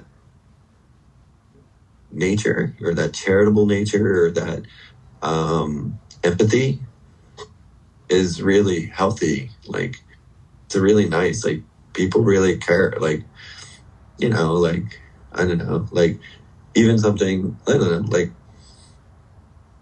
anything, like, cancer, like, there's, like, they do, like, daffodil fundraising something like for their Irish Cancer Society. It's like every spring they do it, but like everyone gives. Like it's just like doesn't matter. Like rich, poor, whatever. Like everyone just like gives. Like you would fly on like Aer Lingus, and like people just like donate their money, like their spare money to like they would have these collections. Like I feel like Liam Neeson used to come on like and tell you to donate and stuff like that. It's just like I don't know. There's just like it's a cool culture. Like it's genuinely like people care about people. Like so I think it's nice to be part of that. And like I feel that generosity and empathy with my wife's family, and it's just super cool. But like to me, like I'm like, man, that's not that far from hardcore. You know what I mean? Like working together works back, but still, yeah, it's all like it's so true because like like dude, you show up at it like you used to. Well, I assume you do. Like even now, like you go to hardcore shows and someone's always going to look out for you. Like I mean, it's like minutia or whatever. Like, yo, do you have a pen? Yeah, dude, here's my Sharpie or whatever. Rad. I don't have paper. I have my notebook. You know what I mean? Like, perfect. I don't know, shit like that, or like, I don't know, like, but like, I don't know. I just like that stuff, like people caring about other people, and generally, like, oh man, I want to lift you up.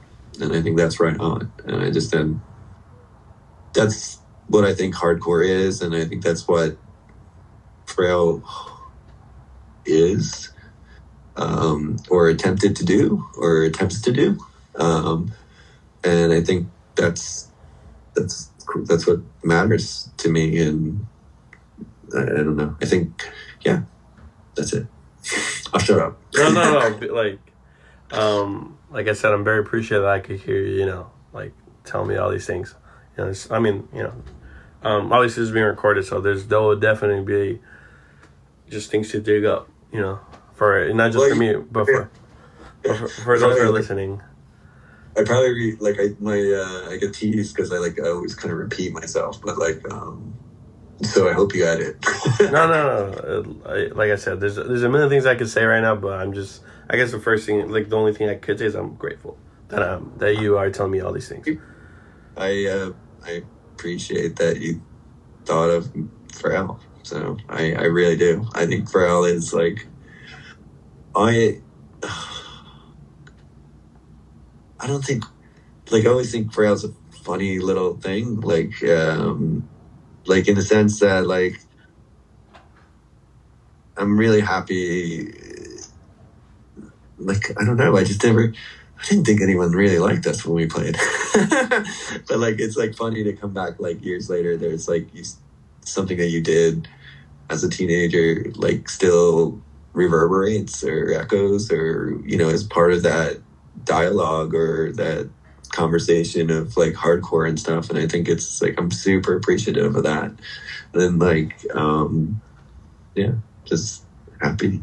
Like, yeah, I mean, I could give you a whole just oh, this is how Frail has changed me within the last 6 months. But I mean, I've listened. Obviously, I've known of Frail, but just really meeting Don and really just being fortunate enough to get that inside scoop of a lot of things. Not anything bad or news. Just knowing where it's coming from and just hearing a lot of these things. I'm just wow, there's, from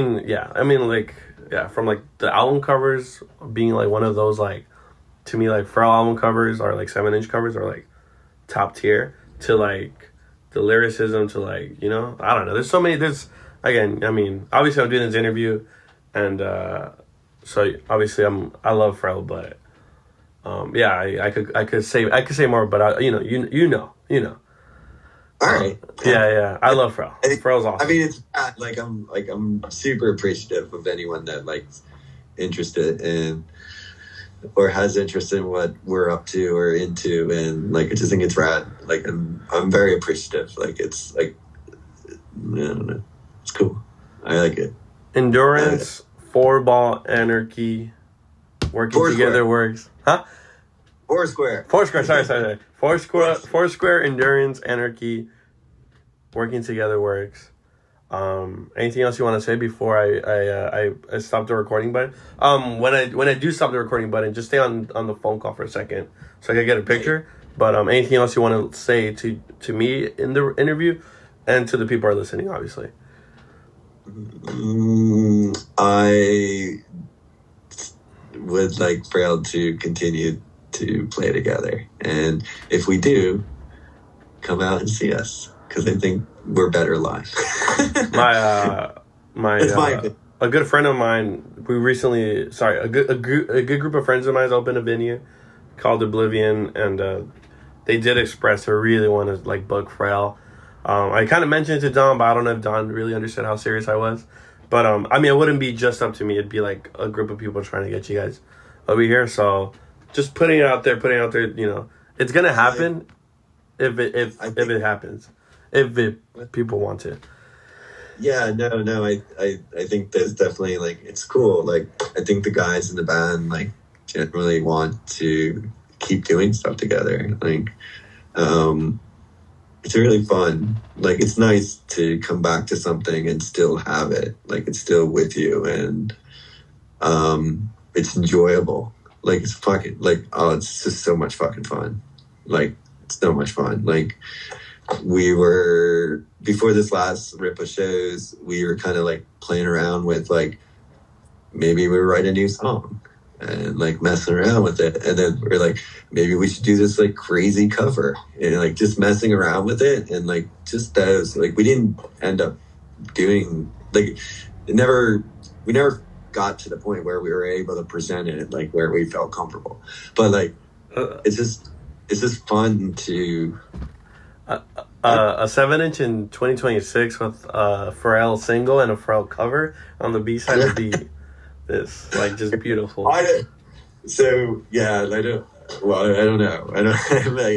But like, you can't rule it out, but like, who knows, you know? But it is like, I think I just really genuinely value, like, you know, like, I'm just appreciative of like, it's really good connecting with people you haven't seen in a long time. And then when you connect with them, you're like, wow, no one's a piece of shit. You know what I mean? Like, yeah. It also, it's like, I'm really appreciative of that. And then to get to do what we did, to get to do it again, like, in a way that's like brand new for us, is just so wild. It's so cool. Like, it's so fun. Like, I love it.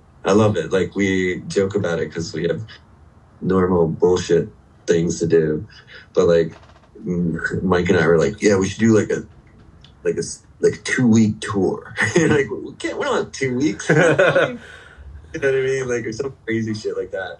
And I'm like, I don't even know if my voice can hold up. But like, you know, it's just really enjoyable and it's really fun. And like, we're real appreciative. Like, it's cool. Like, this last show we played in Baltimore was like, I don't know, like, it was just so rad. Like, it was like all, like, 2 young bands, a band from Philly, Disappearances, which is sick.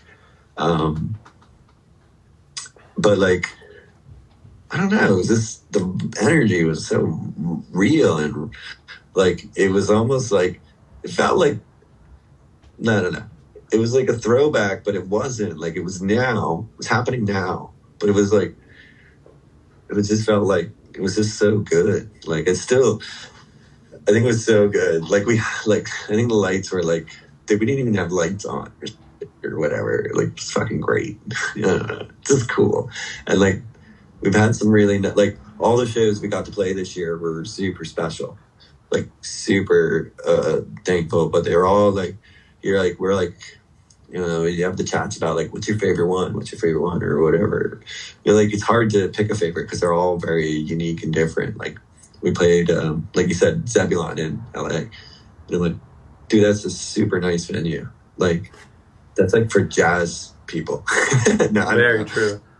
Like, I think it's just like the sound itself. I'm like, I mean, like, it just sounded so like, the instruments just sounded so like, I was like, where am I? Like, I don't know. And like, I was like, we're I'm just appreciative of it. But it was a great show, and it was totally different than any show, like playing Chain Reaction or Gilman, and they're just all different and super fun and stuff. I mean, yeah, I don't know. It's just nice, cool. Like, that's all. So I think, yeah, if Frail plays again, you should come out and like go crazy. 1,000%, I'll be there. 1,000%. Like, that's all. I think I would like just to play more shows out, but you know, if you can get 10 people together to see us, we're in. Okay, you said it. Yeah, just like 8 to 10 people. I no, I don't know. Like it's just like, it's really fun and it's really nice, and like it's nice to have. It's like an energy you have. You never lose it. Like it's just kind of like you just kind of like either channel it into other things or like maybe like turn it down a little bit. But like I know when I'm with those guys, man, like it's fucking nuclear. It's absolutely nuclear. Like it just feels fucking real, and just want to like play shows and go crazy and just like want people to feel and be inspired the same way that I am inspired by what those guys are doing. And yeah, it's cool. I don't know. So yeah, I hope to play more shows, and I guess if we do, fingers crossed, people will come out and see us. They will. Yeah. All right. Thank you so much. I'm gonna finish the interview here, but let me get a picture of like the FaceTime call, and then yeah, I'll let you. I don't know what time is it, but yeah, thank you so much.